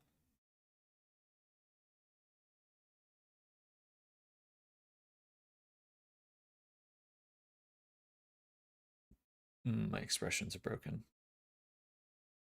Oh, that's what VRChat's warning me about. I'll be right back. I'm going to run to the restroom. And I'll be back in just a moment. Oh, my camera's all messed up. Scooch that down a little. What's going on with my camera? It doesn't matter. I'm about to step away. I'll be right back. 1 minute.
All right, I'm back.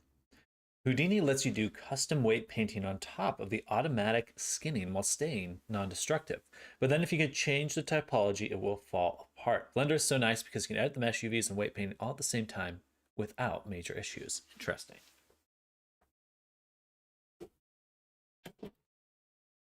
I'm not familiar enough with Houdini to really see the issues with it, but that is a one that I was not aware of.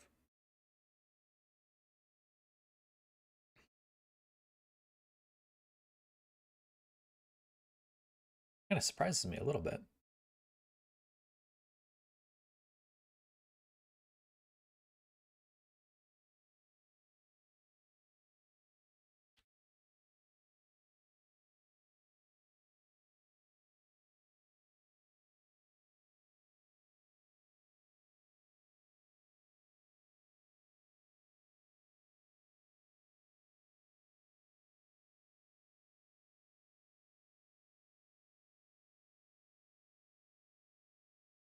horns, and this should be exclusive for horns.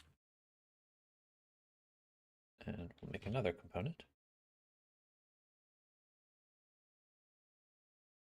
And this one will have no menu path because it's simply a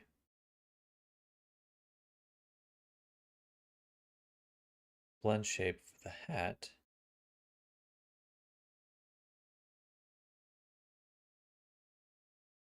Set it to 100, but it's an exclusive off state for horns. All right. So what we should see happen is when we toggle the horns off, this blend shape changes.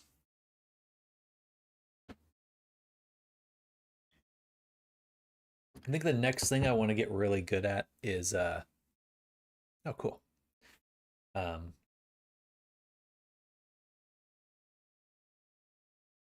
Like, that would be nice if it had like a soft transition between the two, right? Like that, it would just look a little bit nicer. So will I do that?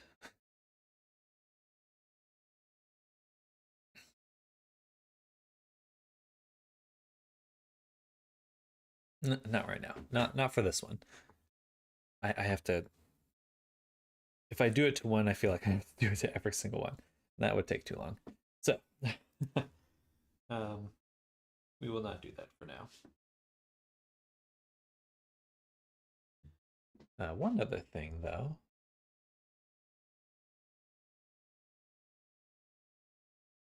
So when the horn is on,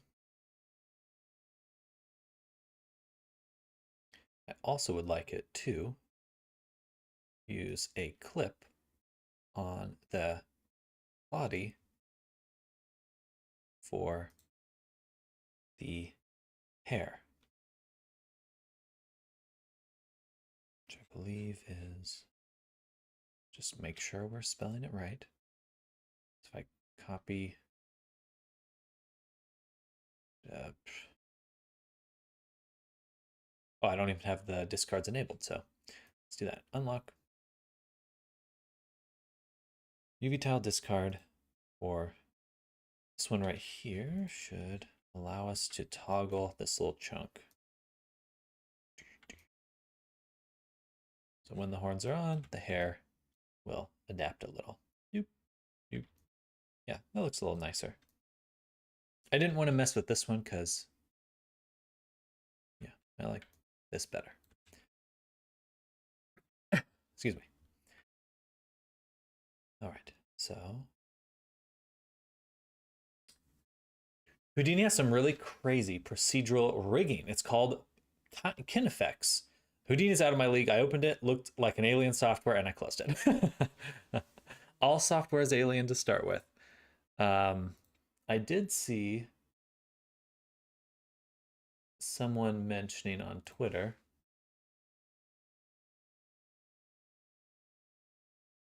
that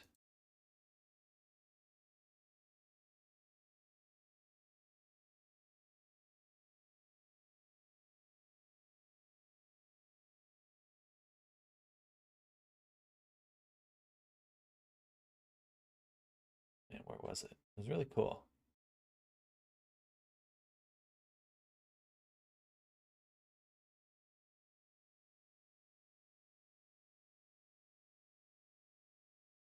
I wish I could search Twitter,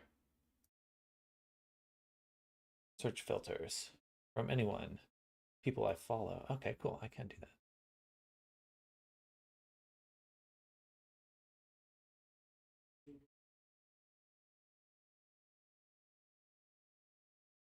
Damn. Anyway, it seems that bone retargeting and like procedural rigging is coming to Blender. I would have to search for it to find it, but that is pretty cool. I think it's definitely on its way.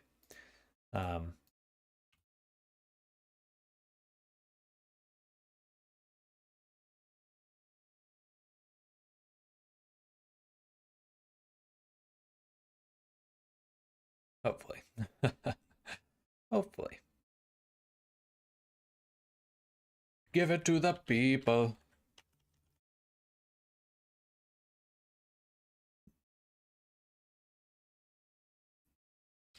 Row should be 1 0.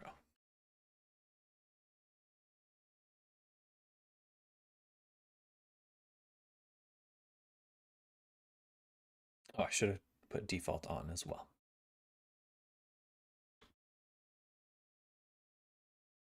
That's what I was afraid of. That's what I was afraid of.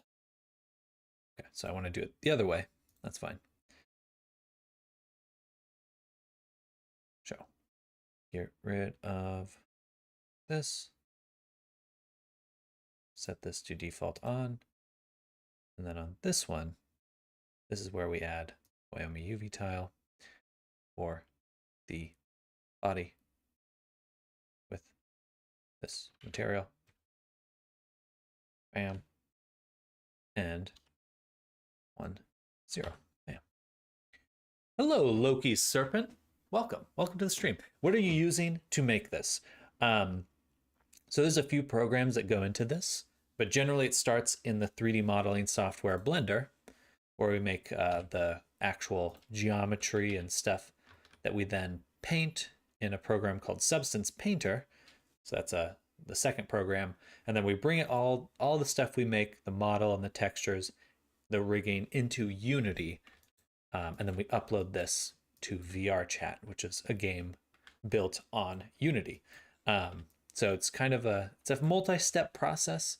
Generally, I could say Unity, but there's a little bit more nuance than saying just that.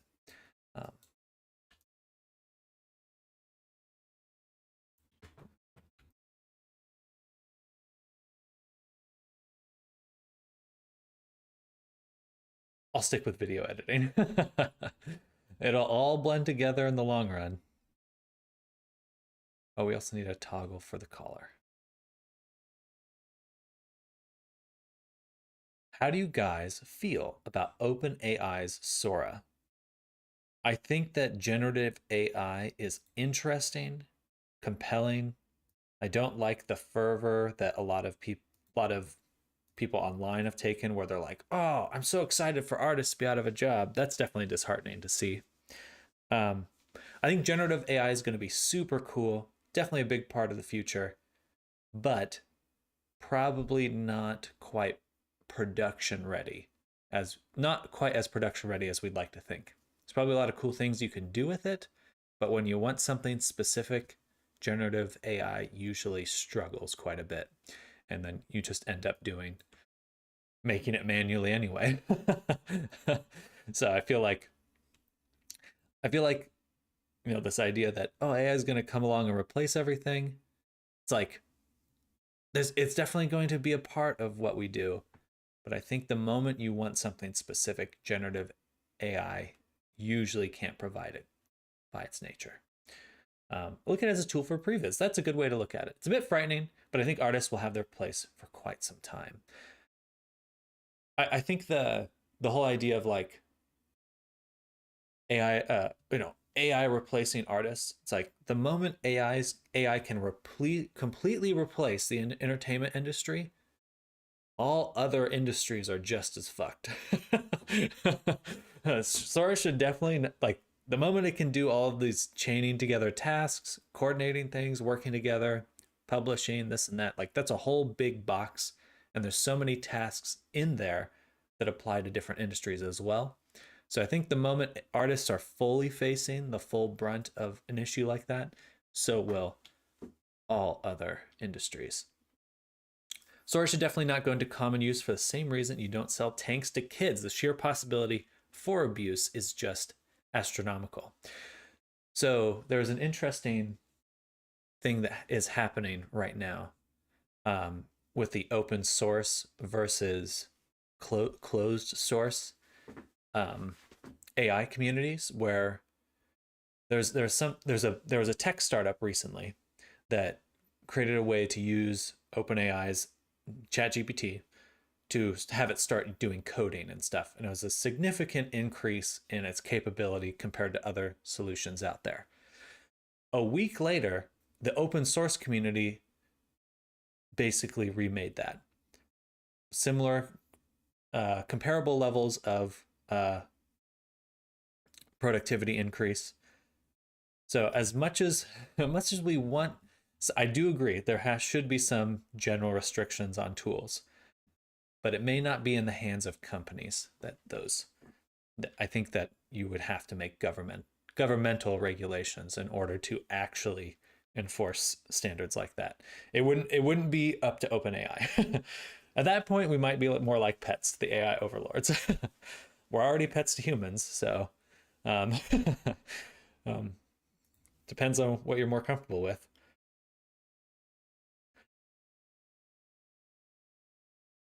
We're already pets to other humans. That may not be a comment you agree with, but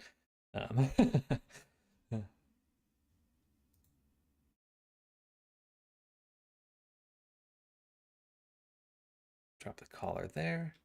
Anyway, so I do think that I don't see AI going away. I don't know what it will look like. It's hard to predict. I think that by its very nature, it's very hard to predict.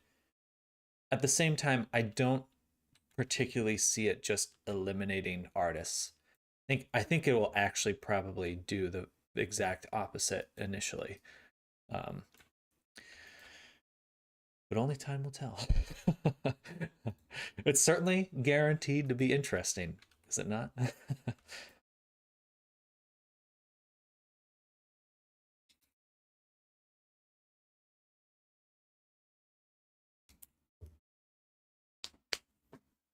I don't fear AI. I fear people using AI. Yes, I think that if we make something that's smarter than us, the likelihood of a good outcome is actually quite high. I think the unmitigated use of AI, oh, I'm missing half my bones in the hair. I think the unmitigated use of AI by people blindly pursuing their desires and agendas has a lot more potential for things going wrong.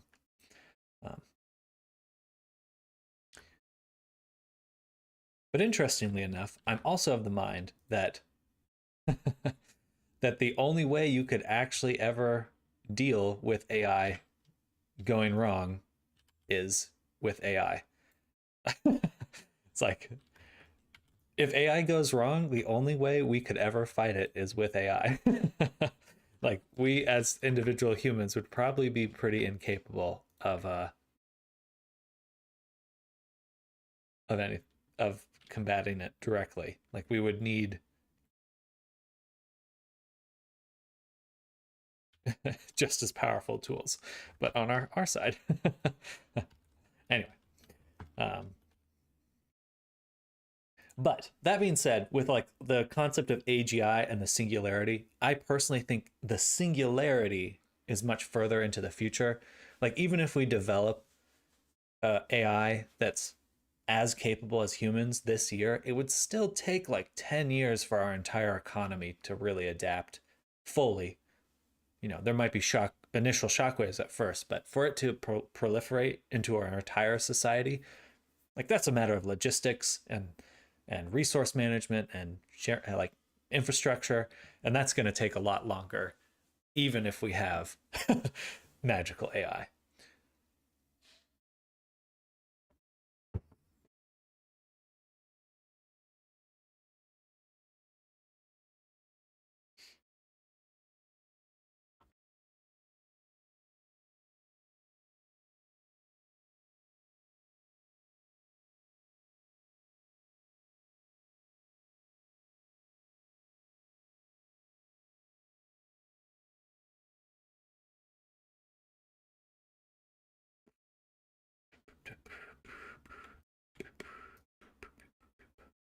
Did I fix my hair problem?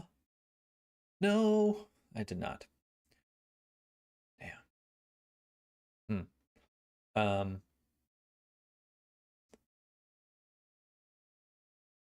No. Okay, so I have to get it under 128. I don't have a choice. 128 or nothing. Okay, so we have to go back and optimize the hair more. Optimize the hair optimize.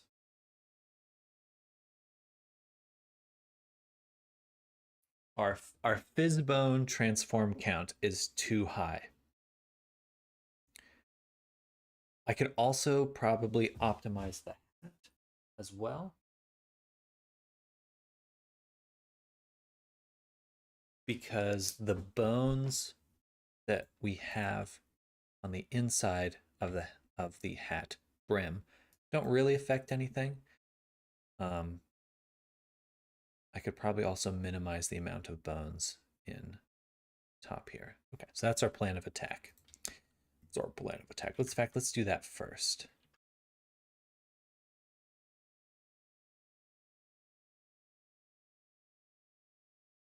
So we'll take these ones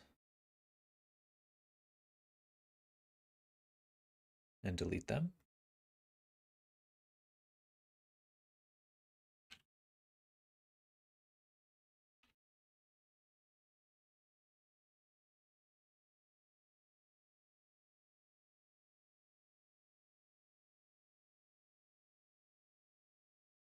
Okay. Should increase that a little bit, and then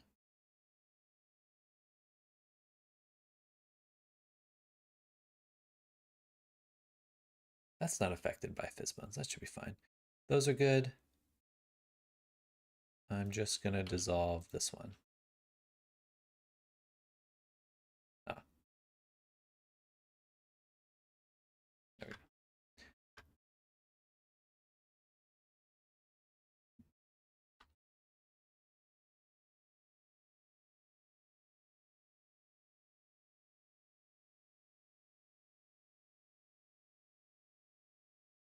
Boom, boom, boom, boom. Weight paint. Bam.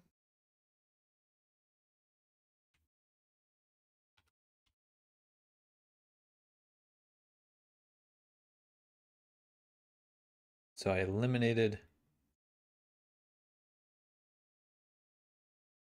5, 8, 9 bones. That would put me at 134 bones. 34. Pretty sure. So I should still need to eliminate.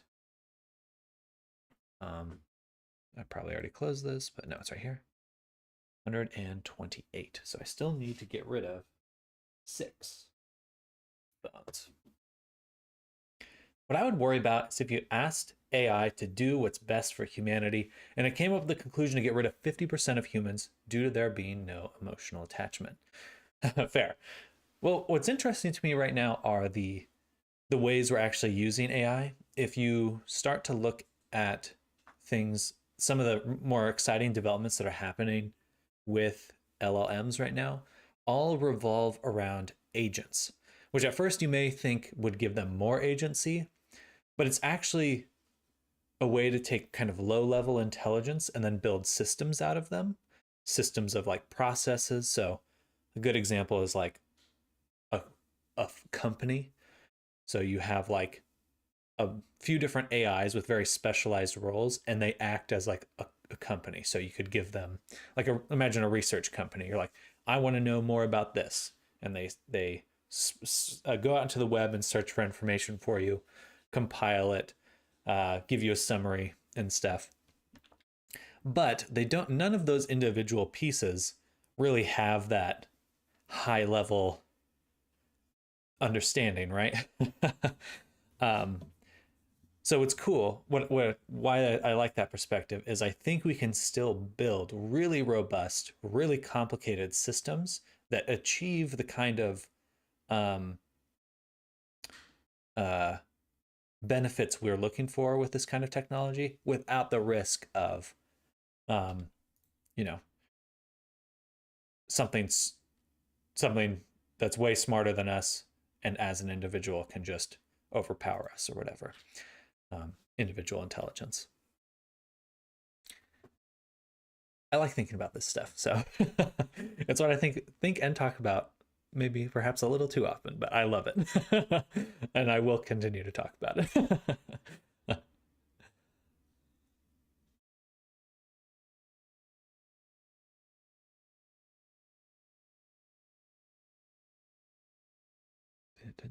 Okay, so we need to get rid of 6 more bones. Where can we do that? What's the best spot? The hat looks pretty good now. Hair is still the most likely candidate. And yeah, it's got to be the hair. All right. This should be simple, though. Fingers crossed.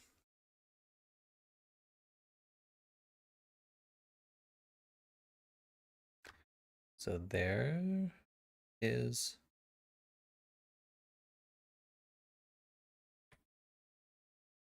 there's 4.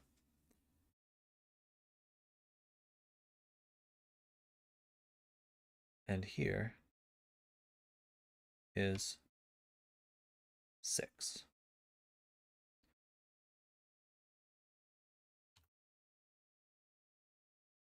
And I'm of the mind that we should all be very seriously, I was mentioning this last week, but we should all be very seriously considering how to use these new resources, such as making autonomous labor, creating systems that can help you maintain your quality of life in the absence of a job or other systems that help you lift up the base, your floor, right? Your floor of how far can you fall in life. Hey, well, I still have this robotic labor that can get a lot of stuff done for me. I think that's important. Hello, hey, welcome. I personally think the blending of homesteading and automated labor, those two things combining, will yield tons of interesting results. Really, really fascinating stuff. I think that there's probably going to be a huge movement of people moving out of cities with automated labor in order to begin creating and maintaining their own properties and stuff like that. But hello, hey, welcome. We're talking about technology and the singularity and all the stuff that tickles my brain. Any reason as to why you say you've been streaming for 1,868 hours? Well, the secret is I don't sleep.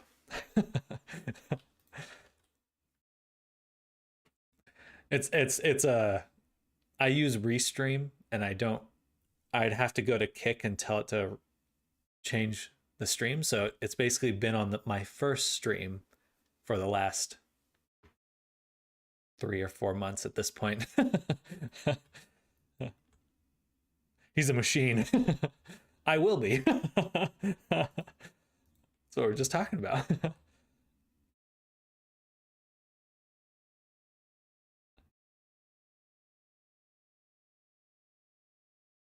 Oh, did I not?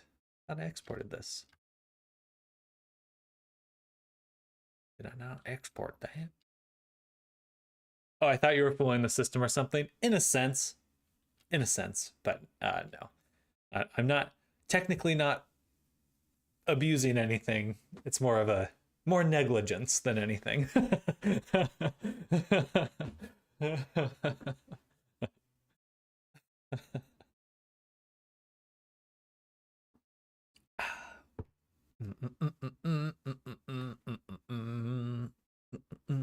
Do I think you'd be better success in another category, creativity, etc.?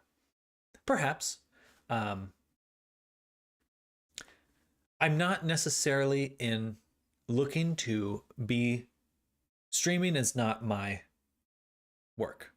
I stream while I work. Does that make sense? Like most of what I do here, I'm already making a living doing this, what I'm doing right now. Streaming's just to make sure I actually stay focused. It's my ADHD hack.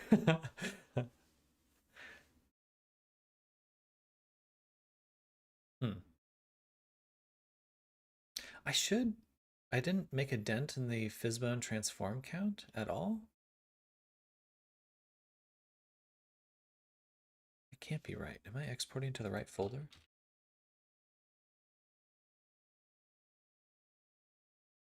Boom Power, Lorian, new SDK. VRChat avatar, exactly. And that's why I'm streaming in VRChat. So yes, it's going to be a character for my client. And so we're developing toggles and getting all the features made. Right now we're dealing with a very silly problem where it doesn't seem to be, I should have. Silly question, but did you disable leaf bones on export? There shouldn't be any leaf bones, but let's double check. You never know. No leaf bones.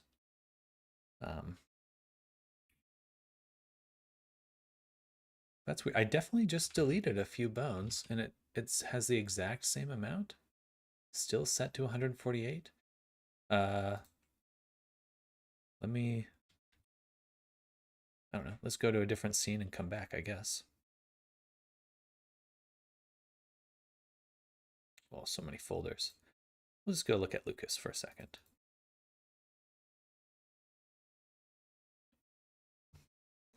Boop. Hey, Lucas. And then back to Lorian. Okay, so it did go down, 141. Still not as many as I thought.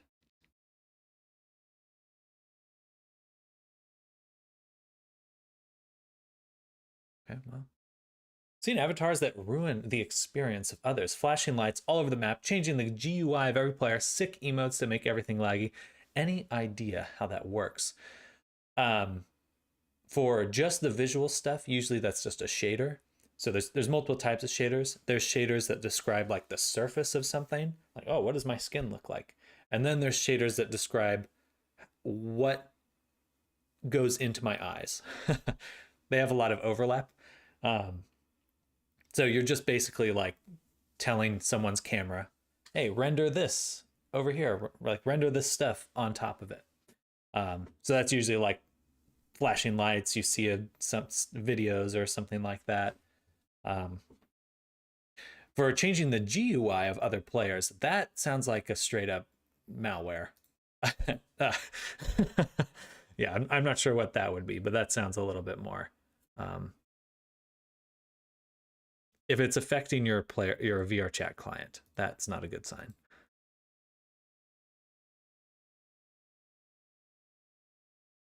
Still 141. Let's look at my hair fizzbone really quick. Maybe there's some settings I forgot to select.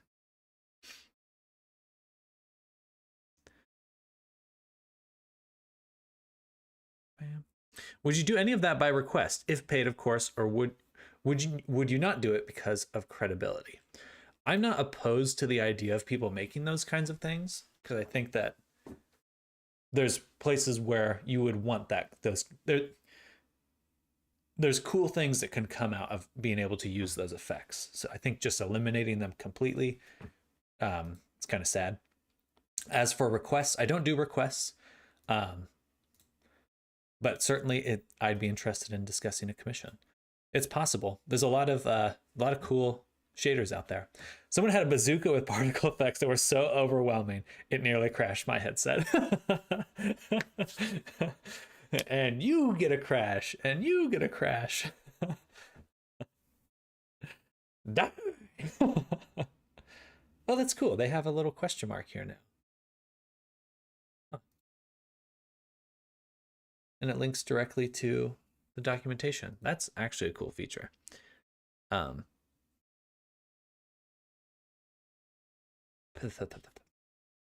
Sorry, got a little fuzz.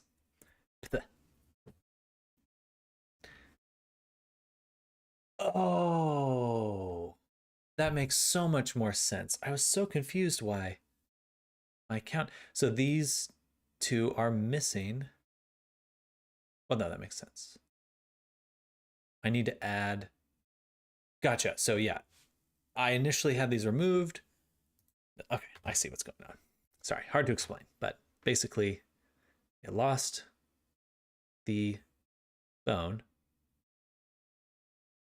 lost the attachment to the bone, but I should have updated it with these bones right here. Lock, boom. Ignore these transforms, and then the stock, oh, that is the stock, the brim should ignore everything in this folder. Not interested in commission, just interested in the thought of mind. Gotcha. So you would break any of the VRChat rules if it was for a commission, aka do you care? Is that a rule though? It's annoying. It's a problem. But is it a rule that you can't have those kinds of things? I don't think so. It's a rule that you can't harass people, but if you're using those things to not harass people, then I don't see an issue with it.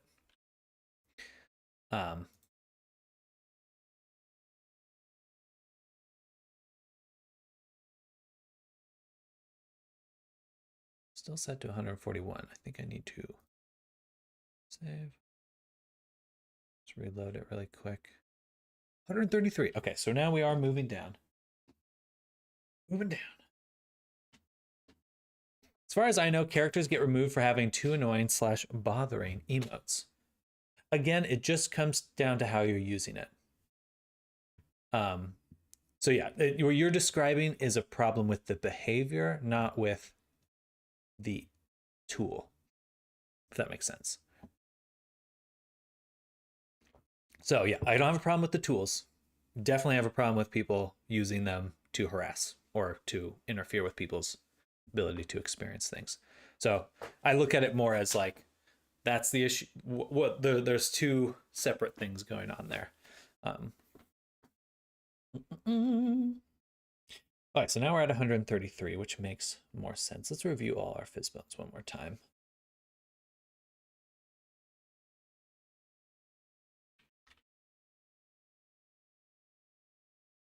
Tail, hat brim,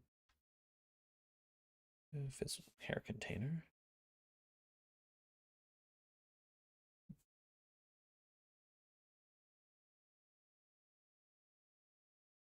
Developer myself just interested in that thought. Well, something it's not his responsibility for what the end user does with it. Exactly. Pretty sure intentional trolling is against the rules, not the effects themselves. Yeah, if people, yeah. You can use any avatar to harass people, even avatars with very few features. So I've been thinking of this idea of trying to make like a peer-to-peer version of VRChat, where like right now we have all these games that are making platforms from the Unity engine. You know, they're taking the Unity engine, they're making a little platform out of it. I would love it if we just treated Unity as the platform and we developed ways to just directly share assets with people. So it's like, I have a scene, I put the scene on a server, and then we both load our own custom avatars into that scene. P2P is risky ASF. Exactly. And I think that's okay. I think that's okay. Because I think what we really need to do as digital creators, digital citizens, really, is start developing better ways of using our technology, better practices. Like, yes, it's risky, but are you willing to have a company risk your data or yourself risk your data? It's kind of my thought. I think that there's a lot of potential in being able to. I don't think there's going to be a good metaverse without peer-to-peer. Let me put it that way. I don't think there's going to be a good metaverse without it. And I'm really interested in exploring what that's like. And I think that we should do things like, create separate hard drives for using peer-to-peer stuff. So like I have my main desktop, and when I want to run VRChat, I move only the essential things over to a hard drive that boots up and is self-contained. So it only has the files I'm willing to lose on it. That makes sense. Anyway, I've been thinking a lot about this. I want to make a video on it and do maybe perhaps a little test of doing it. But I really think that the risk will always be there. But the moment we start treating it as like a personal responsibility, there actually is our personal responsibility to own your data, own how you connect to things, and own the platform. I mean, look at what happened with the log4j exploit. That was client-sided, just the amount of potential exports that come with P2P programs. Well, imagine this. No P2P program. I'm just sharing a Unity asset with you, and you have your scripts, and you share a Unity asset with me, and we have a Unity asset that's the scene, and we share that way. So super bare bones. Like, you're not relying on any sort of program other than the networking and what this other person you're directly connecting to.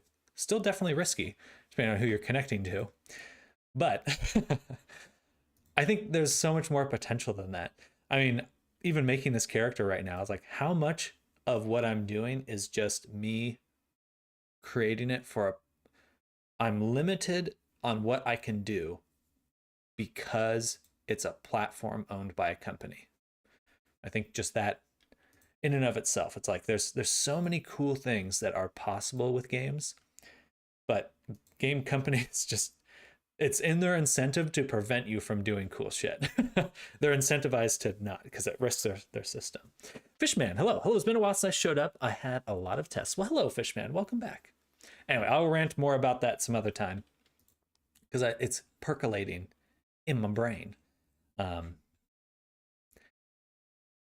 Percolating.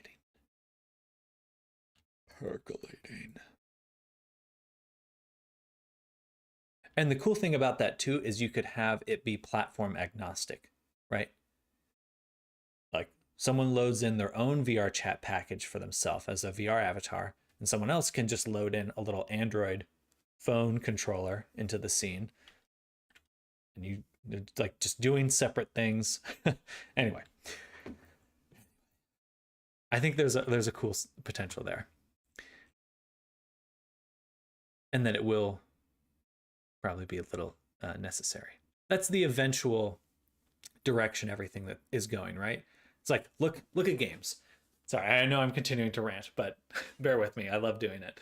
So you have the internet, and right now users use the tools that a platform gives them to do as much as they can. But right now the scope is continuing to narrow, where there's VTuber, everyone wants their own avatar, everyone wants their own VTuber, and that's just going to keep happening, where what individuals want for themselves, that's going to increase in desire. Like, I want my own stuff in any game. I want my character in any game. And I think the only way we ever get to that in a way where companies aren't just like shafting us is by owning it. But thinking about technical knowledge, people are too lazy to launch a program in an isolated PC, much less learn how it works. Require everyone to do that, the game would die. You say that, but looking at VRChat, some people don't even know the difference between a JPEG and a PNG. I think yes, but it's a trend. Yes, in some sense. I think you can always have that perspective.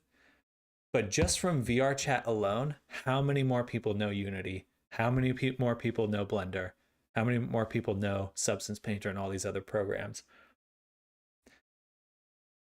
Even Roblox. It's like, there's so many people, even Roblox and Fortnite, there's all these people learning game engines. Like, if you look at the trend, the average person knowing more about a game engine is steadily increasing. And eventually that's going to hit a threshold where there's a lot of capability within the audience to do things. Obviously, you would still need to rely on some standards or shared assets in order for the layperson to take advantage of it. Anyway, mostly just the thought. I think it's worth exploring though. I really do think it's worth exploring, because holy moly, just watching all the drama that happens with like, hey, it's been 3 months. What VRChat drama is boiling up right now? It's like, is the company going to survive? Like, what happens if VRChat disappears tomorrow? It's like, that just kills my ability to make a living and the potential for the system.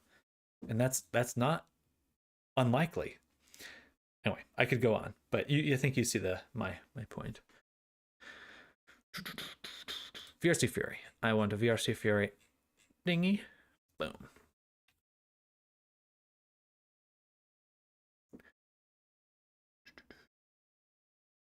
I don't want to be limited by companies anymore. I want to make cool stuff and not have to worry that I'm making it incorrectly for some platform, for some arbitrary thing, decision by a developer. There was a breathing option. Breathing.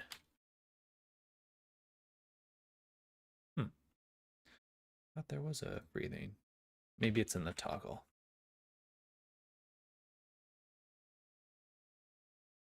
Can you make me a Crash avatar? Hello, host DDD. There are plenty of Crash avatars out there. Should you desire one? I don't think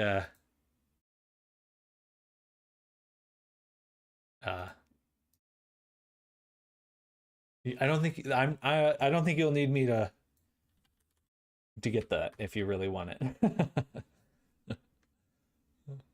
Just for a joke.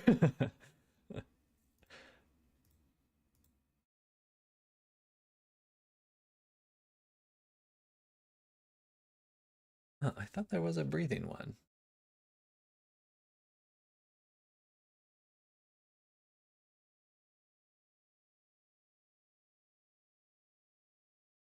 It's a blink controller. Maybe that's what I was thinking of.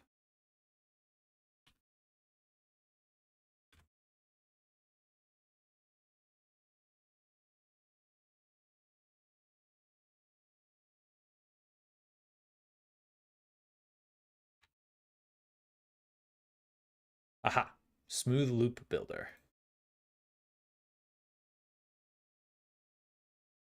Lol.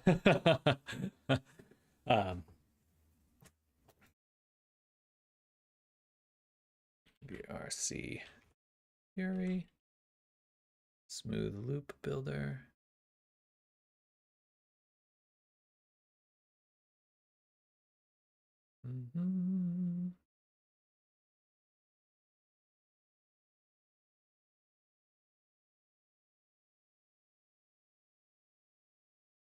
Huh.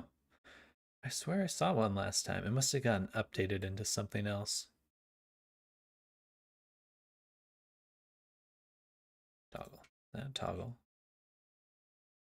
And then options. Smooth loop. There we go. Let's create an animation smoothly looping between 2 states. You can use this for a breathing cycle or any other type of smooth 2-state loop. And yeah, then this will toggle it. Okay, cool. Blend shape. And you guessed it, blend shape. And we do want it to apply to all renderers because we've got morph breathing. Bam. So this should go from 0 to 100. Loop time, 5 seconds. Sure. Breathing. Save, play.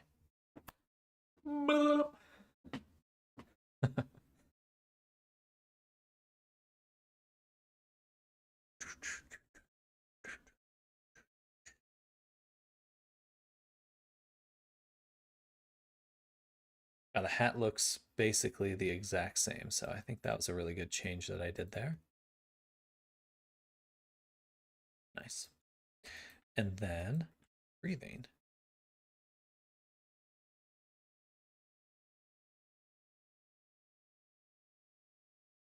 It must be off to start with. Ooh. Well, that don't look right. Well, it looks right on the body, but not.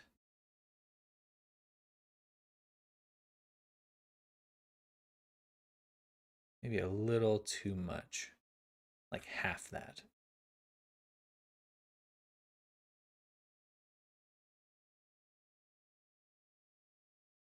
Okay. Cool.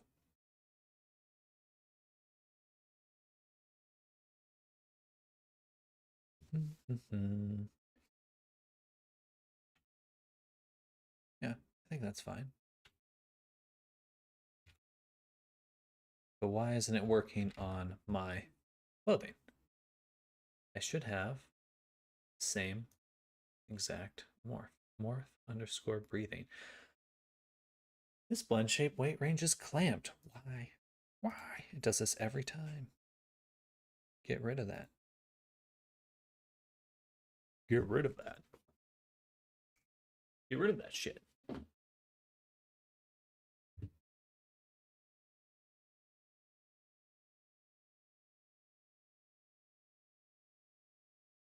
All right, still not moving the chest. So let's look at here. Well, first let's check the toggle. Morph, breathing, 0, 1, apply to all renderers. Yep, it should be working. So YouTube recovered my account, but I'm only getting 3 views per hour. Whereas before I was getting 1,000 to 2,000 per hour. Am I screwed? Did this just happen? It might take you a day or two to get back into your usual amount. Maybe I just named it slightly differently.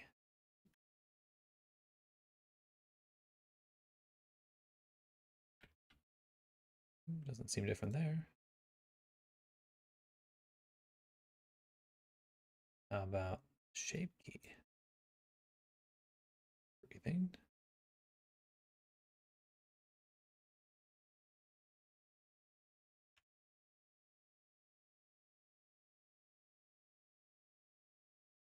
Should work. It actually should be working. So why don't I turn off apply to all? And we'll just redo it.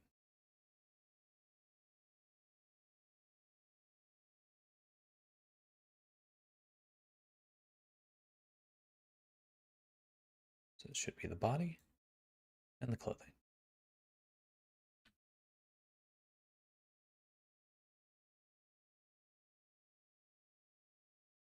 Body, clothing.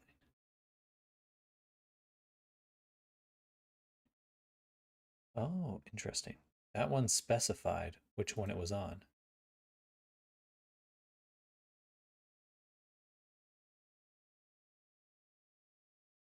Morph breathing body, morph breathe clothing. Clothing. Body. All right. Should be good. Try again.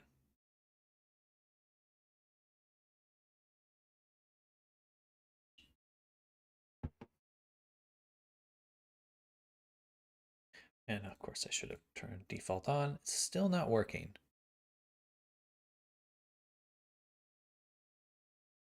It says it's already set to 100.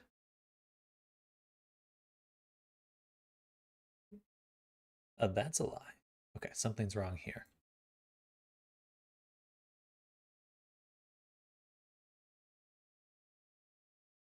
But it is working. Okay, re-export then. Re-export. Re-export. Re.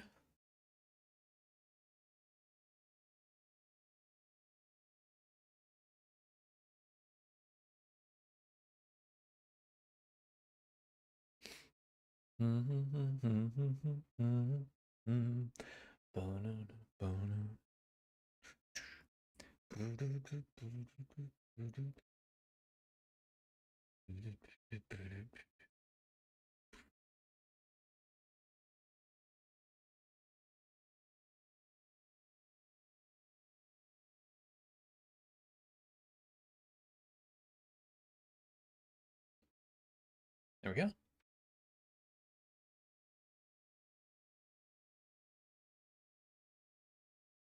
Huh.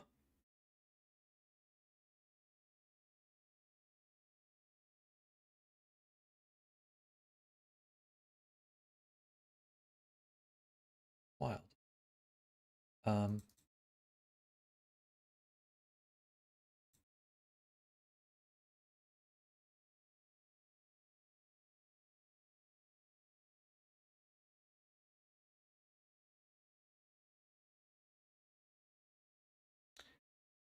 that's unusual.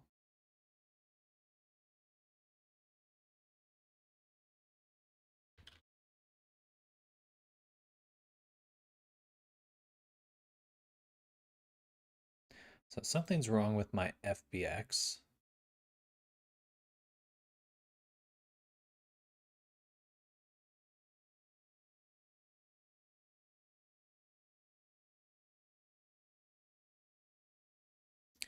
I don't think it's the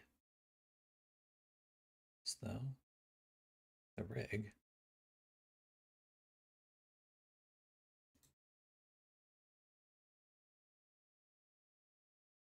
Hmm.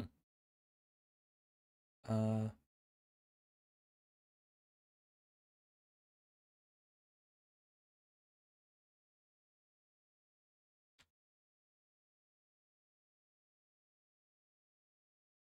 Obviously this one works. Hmm.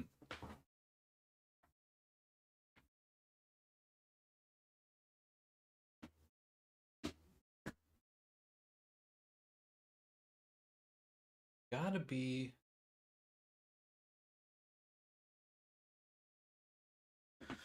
Okay, well, one bright side to that means that my toggle here is actually totally fine.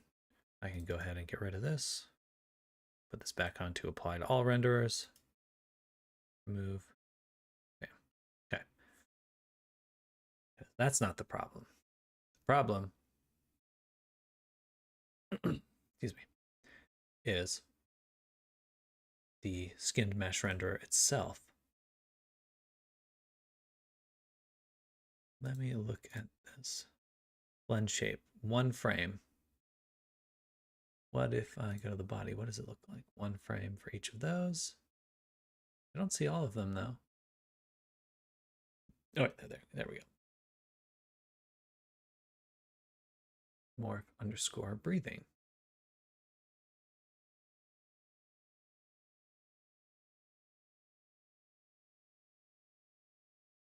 Blend weight. Guys, learn from my mistake. Don't add your teenage kids as editors on your social media. Yeah, I could see a few things going wrong there. Dad, why'd you like this? Look away. Look away from the e-thought, child. Look away.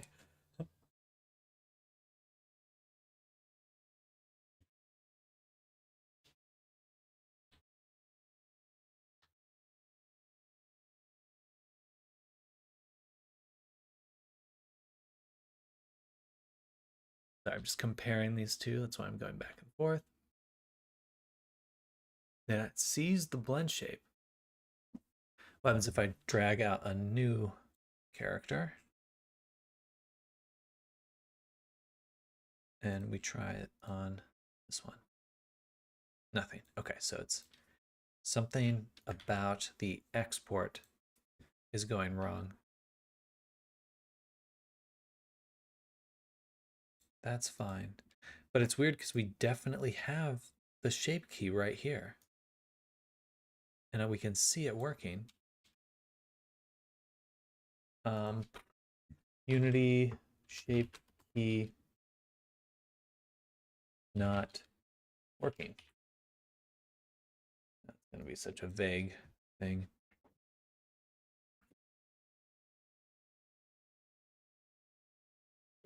Let's go back to ChatGPT, actually. He got hacked.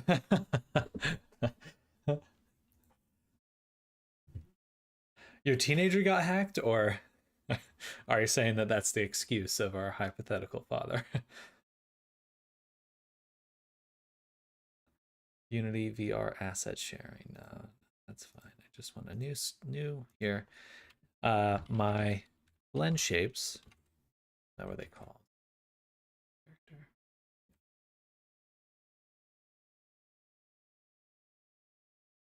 Character. The blend shape on one of my meshes is not affecting the mesh. I am exporting correctly from Blender to Unity. The blend shape is simply not having an effect. And actually, while it's thinking of that, I am just going to go ahead and try closing and reopening again. Step number 1, turn it off and on again.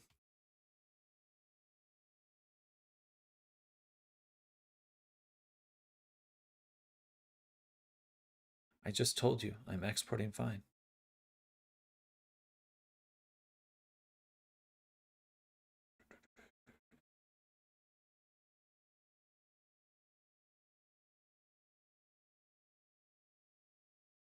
Rig type is fine. Model tab, import blend shapes. It obviously is. Test blend shapes.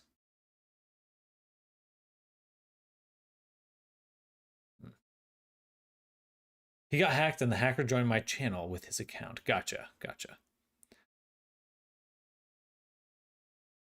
Oh, okay, yeah. I turned it back on again. This clamped blend shape thing.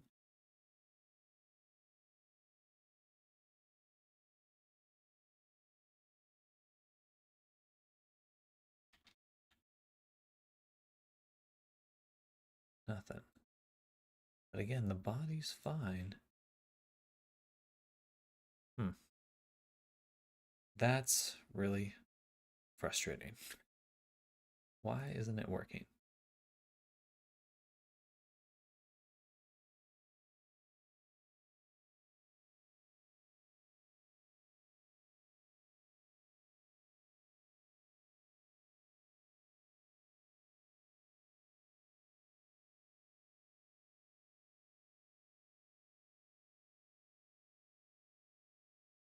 Just going to get rid of it on all these other objects, so it's only this one that's got the morph.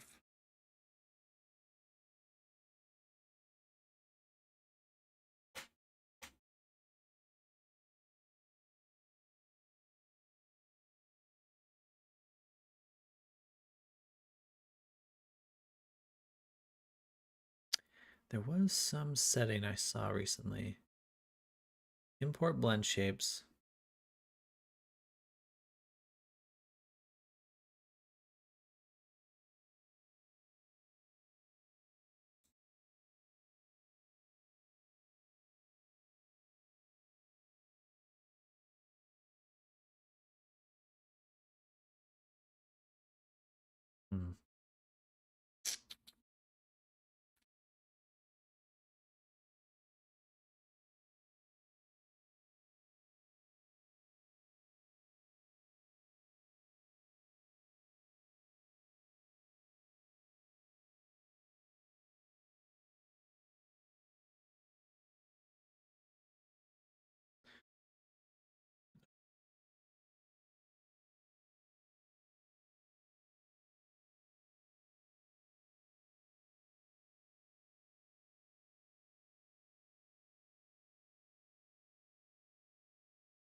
Testing, running this Avi today. That is the hope. That is the plan.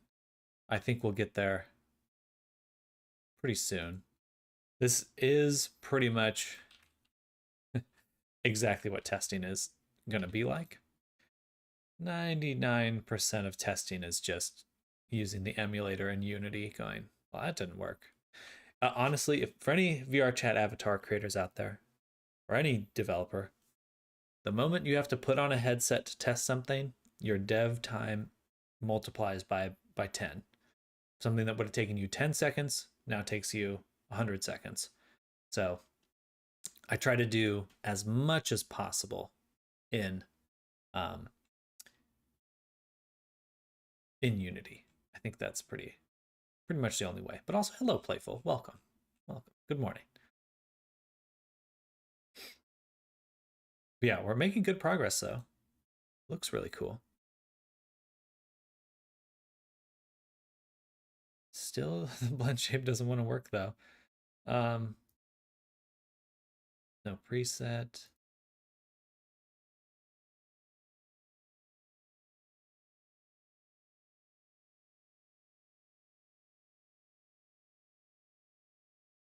It's not the bounds or anything. Is it the material?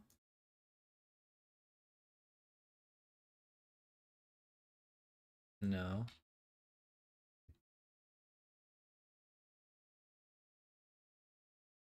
It's my new morning routine. Coming into work and watching you work while I scroll TikTok. That sounds like a good routine.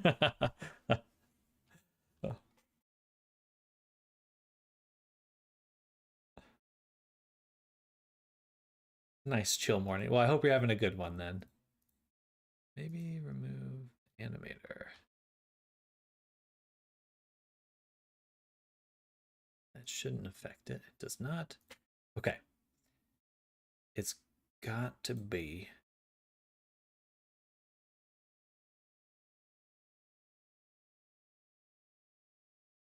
something about my export settings. It has to be. There's nothing else it could be.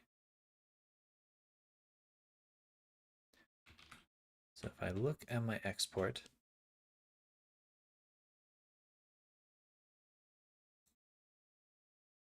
we have the apply modifiers, we have tangent space.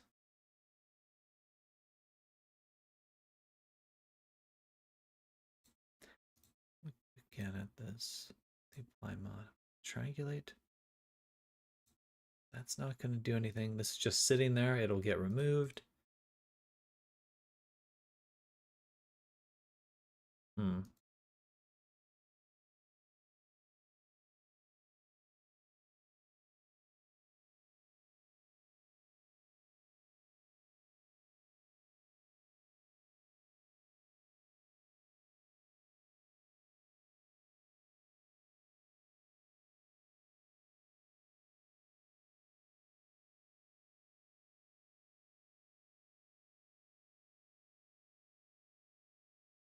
Nothing's different.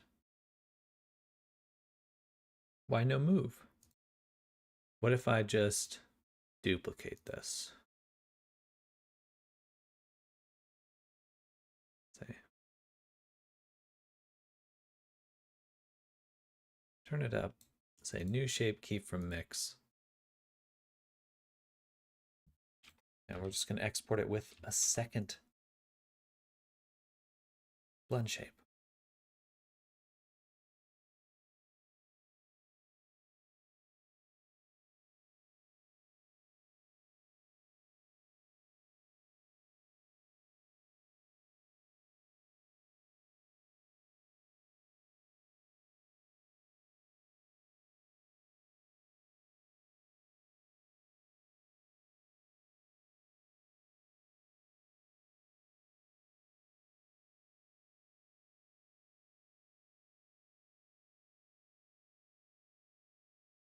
Loading still. Always stuck on loading. Boom. Boom. Now I have two keys, and neither of them do jack shit. Cool.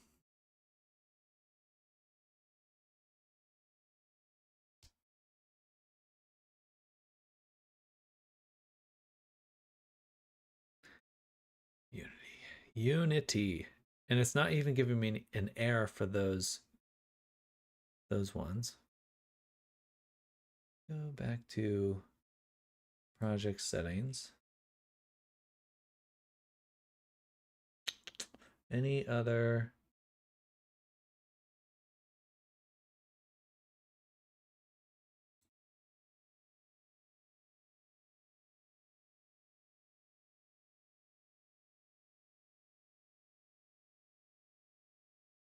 Is there an undo button? If only, if only.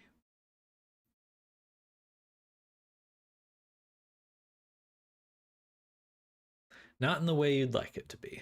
I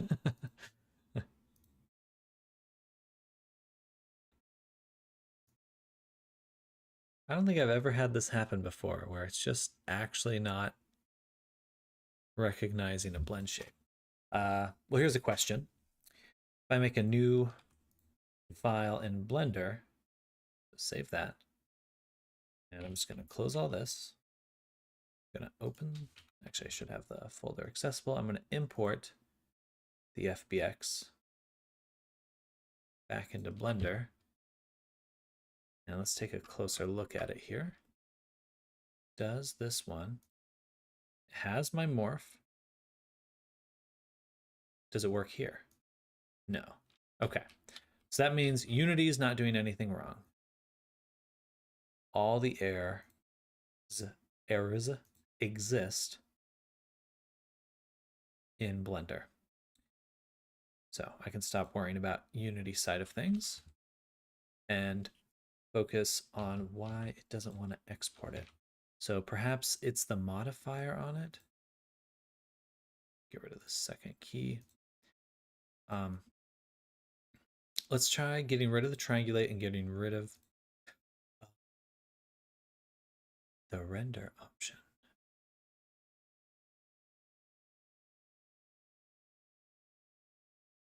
Anyway, all modifiers. Let's get rid of all modifiers really quick and just try it without it. I need the armature modifier. That's important. But I'm guessing it's something to do with how it's applying the modifiers onto the mesh.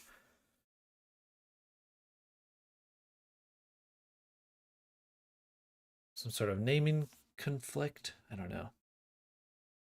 Most likely it's something with AutoRig Pro.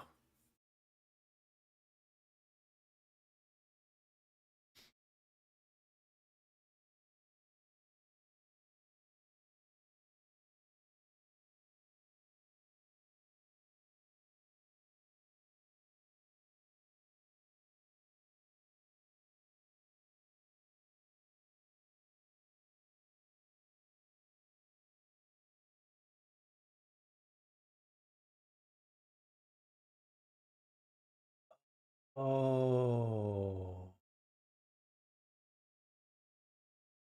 Funny. I think I get it. I think I get it. The chest was already expanded.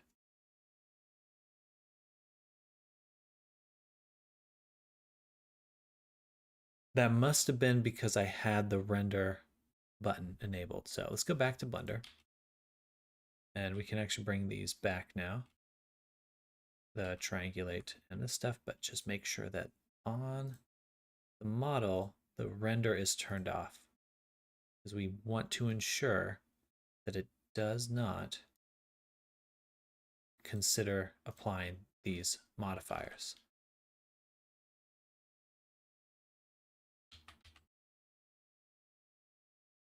Oh, sorry, I just smacked the microphone. That has to be it. It better be it.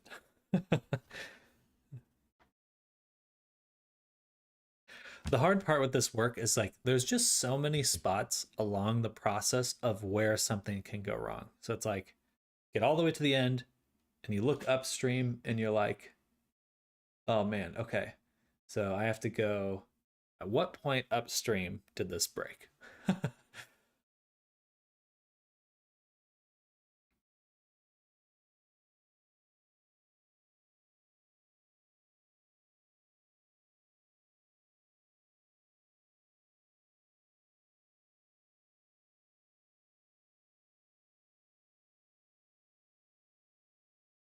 There we go. All right, we figured it out. That was annoying, but we did it. We survived.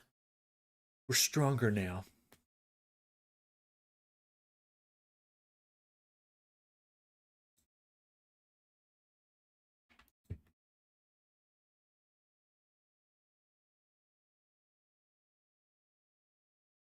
So I think it's too quick and too strong. So go back to the toggle. I'm going to turn the morph down to, say, 60% of what it is, and we'll make it last twice as long. Like calm, steady, slow breathing.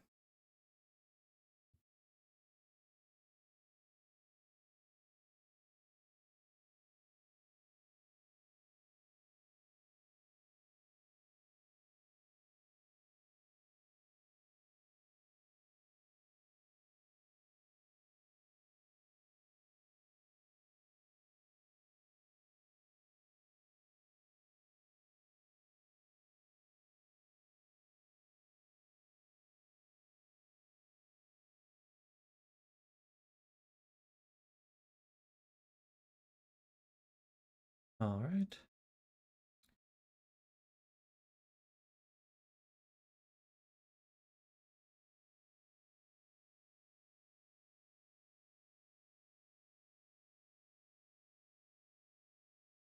Good stuff. Good stuff. All right, that looks awesome. Back to Blender. Let's fix the rigging on the arms here. I can't believe how long that took me. Sometimes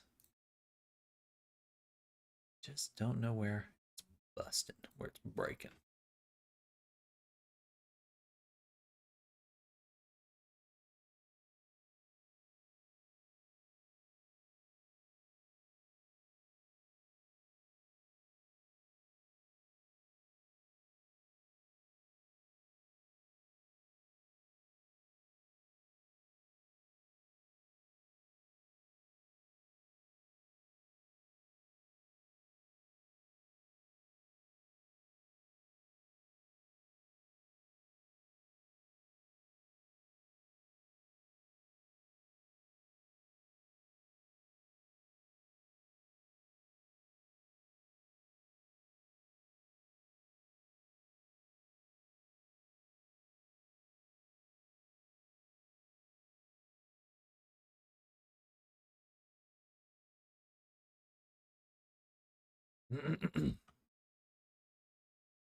So our main concern right now with the rigging is that too much of it is moving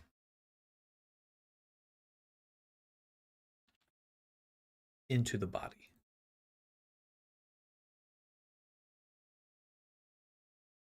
My guess is it's just the arm for the most part that's the cause of that. Or not.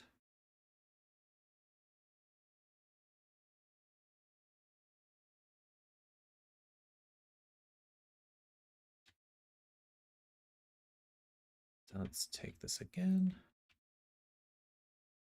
So we get this, where we get this kind of goobery clipping here. Goobery, very technical term. I suppose there's two ways we could handle this. Now we should definitely fix it through the weight painting first. That would be best for sure.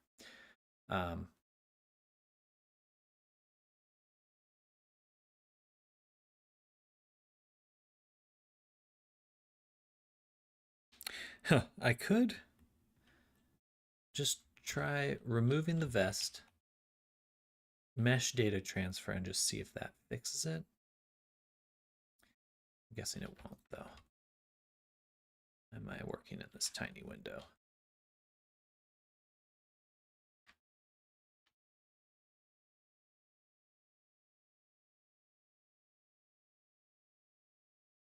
So the problem is the weighting on the arm. If I put it down, we can see the issue. So if I go to the influence here and get rid of it, we can see it fixes. Oh, that's kind of nice, actually. in a way. But I'm assuming that if we get rid of it there, that when we're in the upward position, we would also have some problems. So there needs to be a balance here. And my thought is that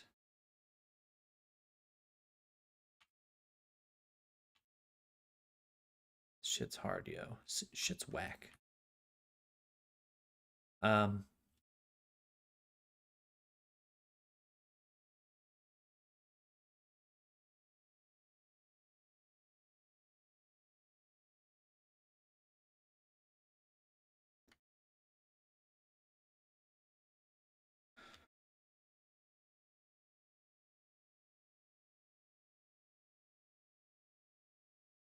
I could try adjusting the spacing. I'm going to take the vest and pop it off for now. Just so if I break anything, it only breaks here.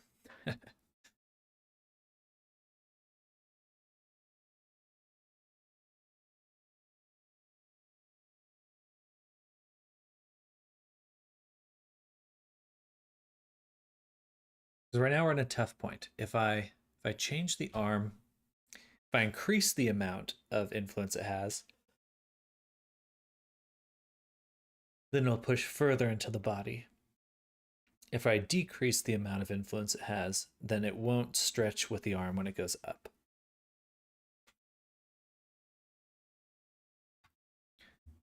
So I think what we try first is just to address only this issue here with the clipping, like this. So I want to see if I can get rid of just that.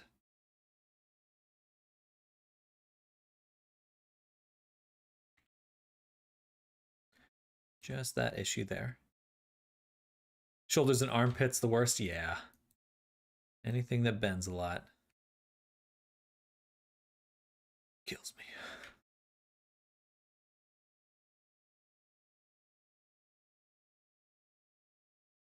Let me die.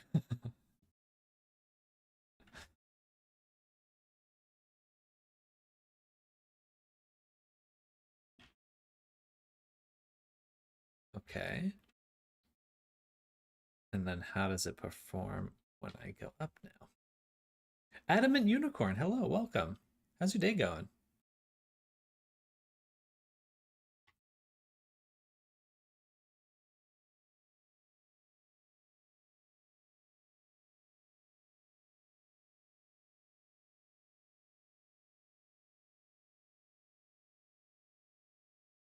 What if I... First, let's let it definitely hit it with the smooth a little bit. Oh, that's not bad.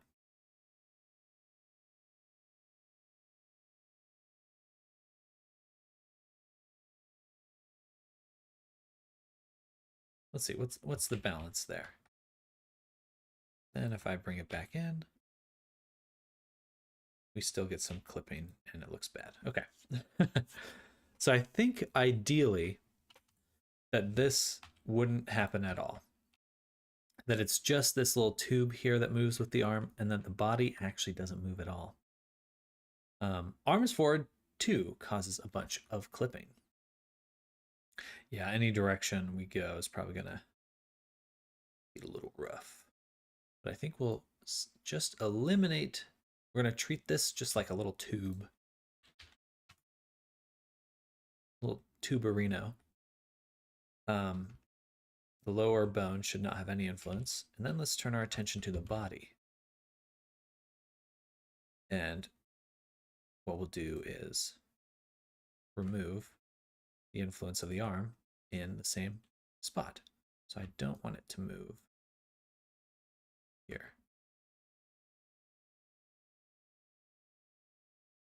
So it's just this little tubular spot moving around.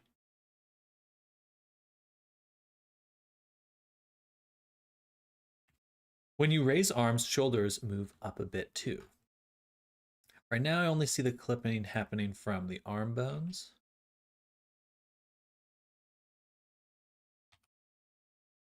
So hopefully we can fix it. All right, that's not bad. In fact, let me actually push the shoulder out a little bit.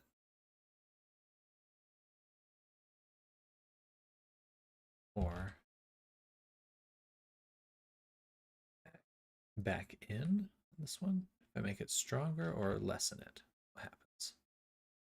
Not quite. Weight painting drives me nuts. It is no good. There is a tool called voxelized weight painting. Maybe I'll do that.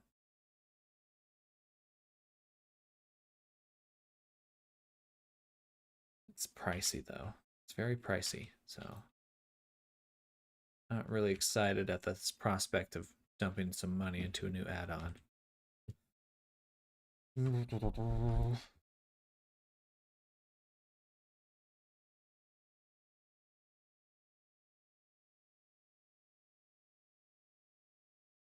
Actually, the pose I was just looking at may not happen if the shoulder's moving too. Can't spell weight paint without pain. Like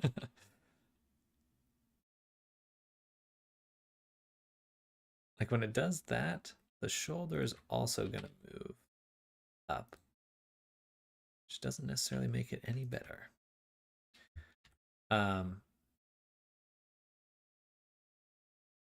Okay, let's try something else. What I think I could do is actually just increase the size of this a little. Let's get it a little bit farther off the body. And let's see how that does.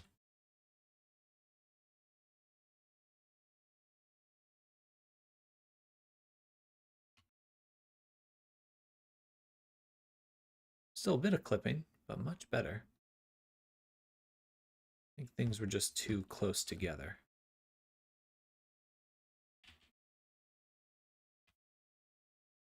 Just too good.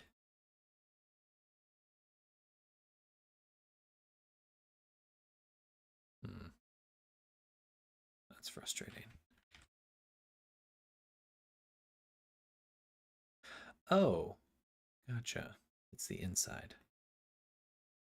That's okay. That's easy to fix. Oh, gotcha. So we'll take this, go back here, set it to paint mask.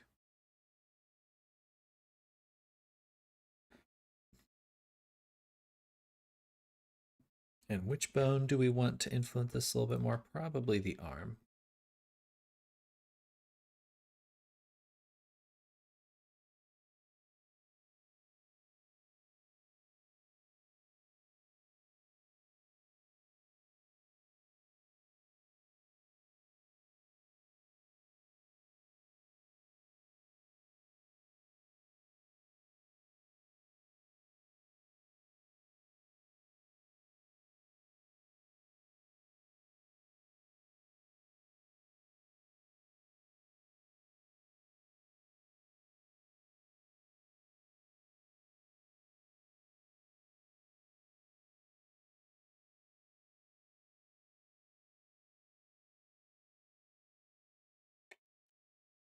Motherfucker.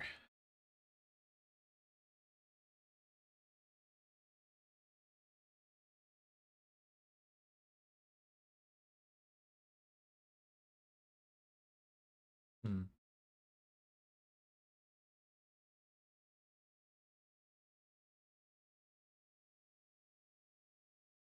right, two things. I can take the inside of this.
I'm off to make dinner. Be back soon. Sounds good, Zoom. We'll catch you later. Thanks for hanging out this morning. Should be getting to a good spot very, very soon.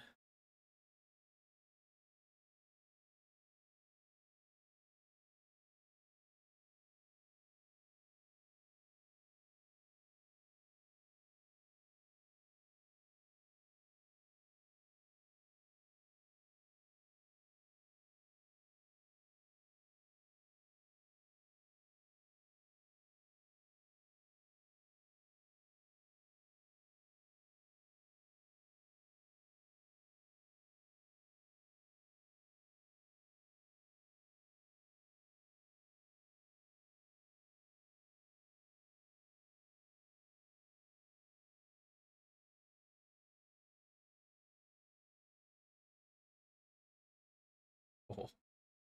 Um,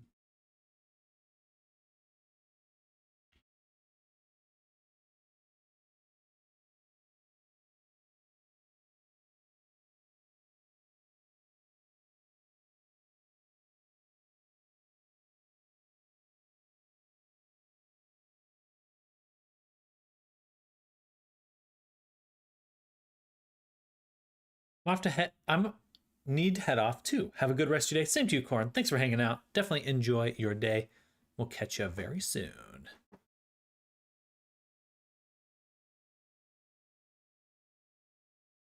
Again, this is something that might not happen in VRChat because the shoulder would roll forward as well. Which doesn't necessarily look very good right there.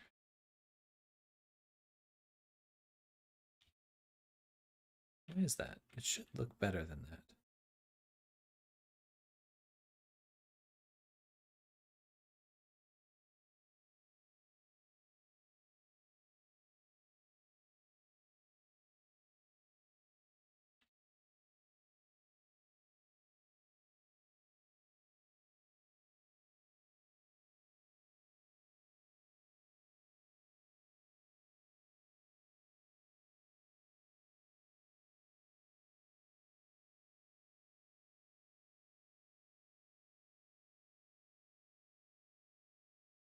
Ah, making more issues for myself than I'm fixing. Okay. Let's take our vest here. Oh, it is already separate. Perfect. Look at the body. I'm going to select the body.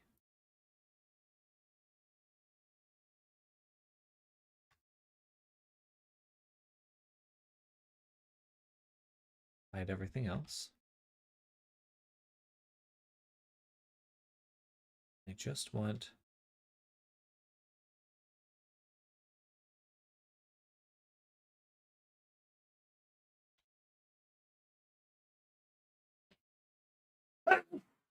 ah, goodness. I just want this segment right here.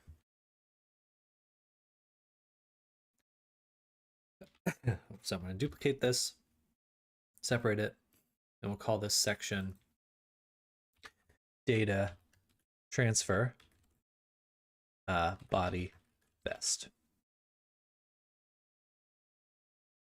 I'm going to send it to hidden. And on the vest, I'm going to go ahead and delete. Let's go ahead and go back up here. 28 free vest fix. There we go. And then we will go here. We delete all groups. Select our data transfer body vest, transfer vertex groups.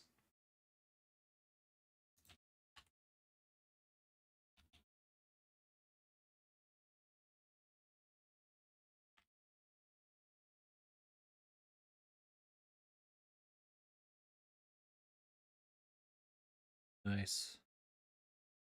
Nice.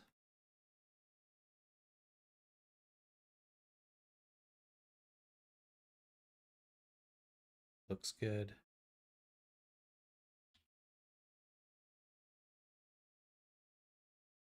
maybe do with a bit of smoothing.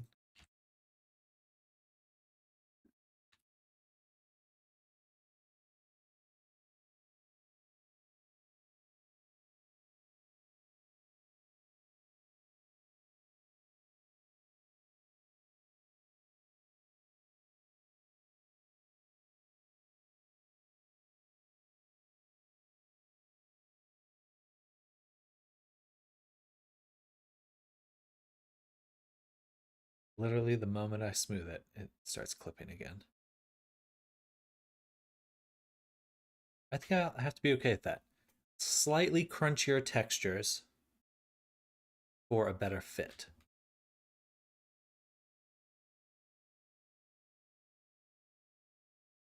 Not a bad way to go.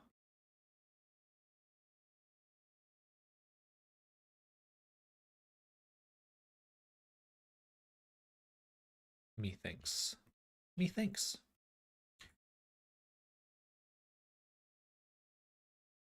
Okay. There we go. So we got the body clip working.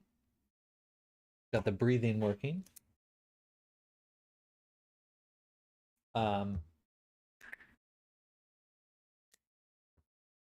We've optimized the hat. We've optimized the hair. We're going to do the hat texture really quick, and then we're going to go on lunch. For anyone that is new here, I do break my day up into two streams. So I'll be ending the first one in about 15 minutes. I'm going to go on lunch for about an hour and a half, and then I come back for the second stream of the day. So, wow, so many tabs.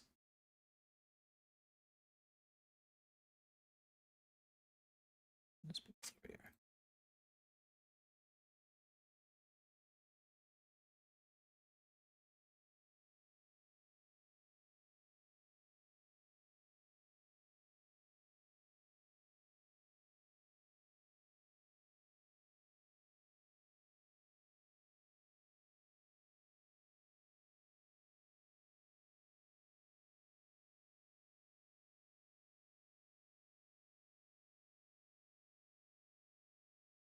All right, save. Back to Unity. Boom. All right, so vest is just slightly bigger. Better fit. Better movement.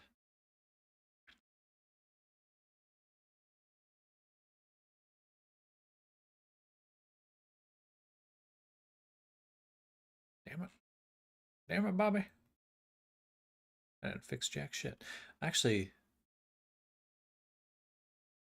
interesting. That means that the problem is probably more about the position of where the shoulder moves.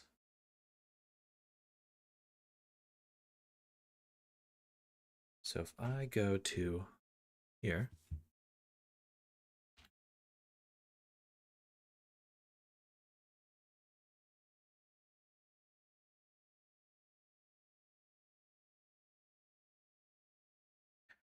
okay, so if I have my axis here, that means when the arm rotates, this chunk moves over here. If I move it over here, then it rotates farther that way. But if I move it in, it should rotate a little less.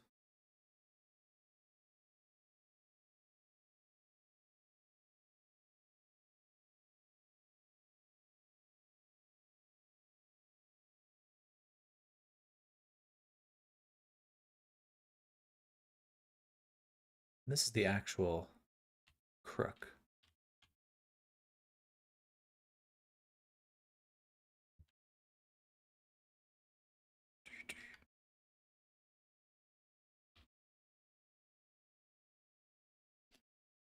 Let's try that.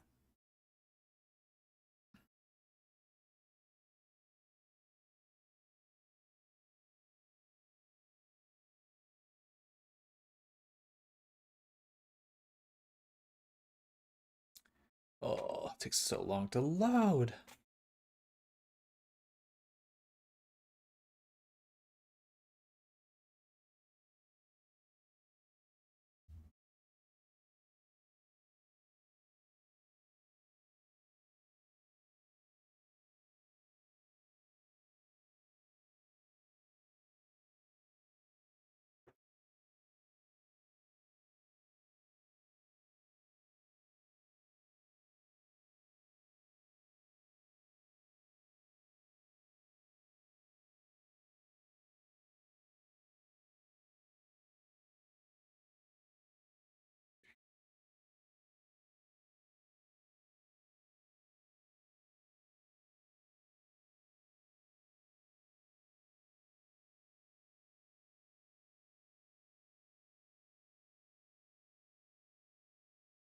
Much better. Ugh. Not better at all. All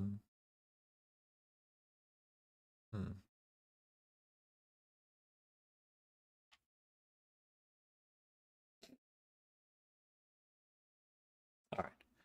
So next fix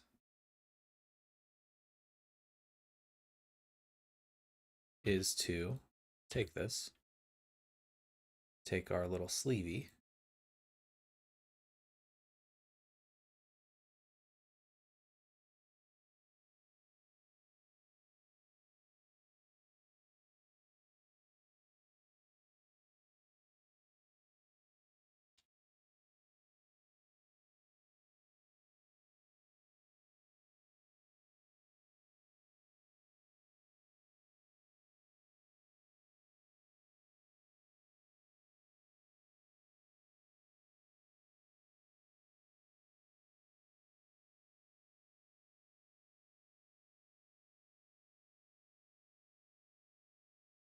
I think we just have to say that this can't, the bottom of this can't bend.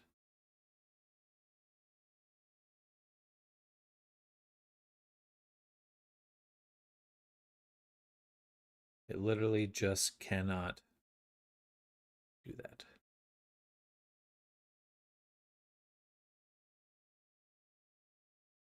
And we're going to adapt everything else to reflect that.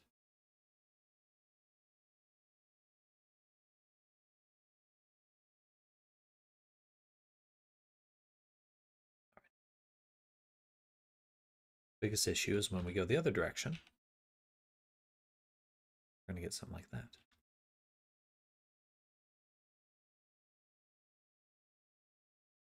I think that's okay for what it is. That's just fine.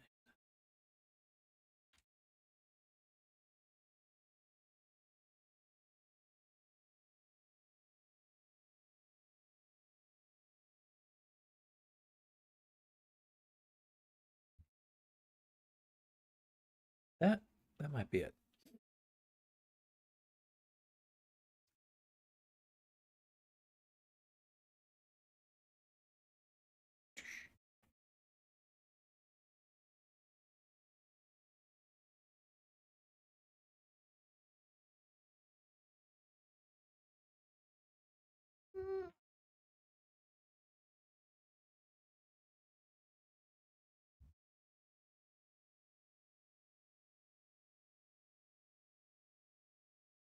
Oh.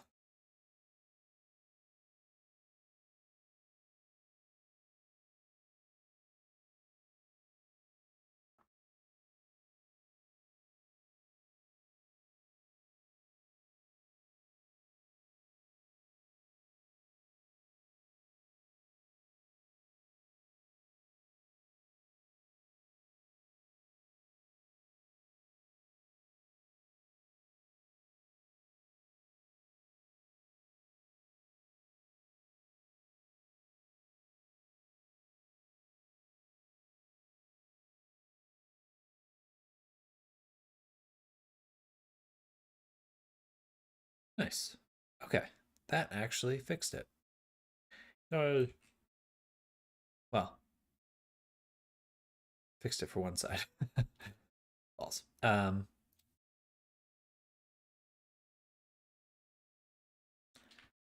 I want to get this to the other side. We're gonna do our little hack.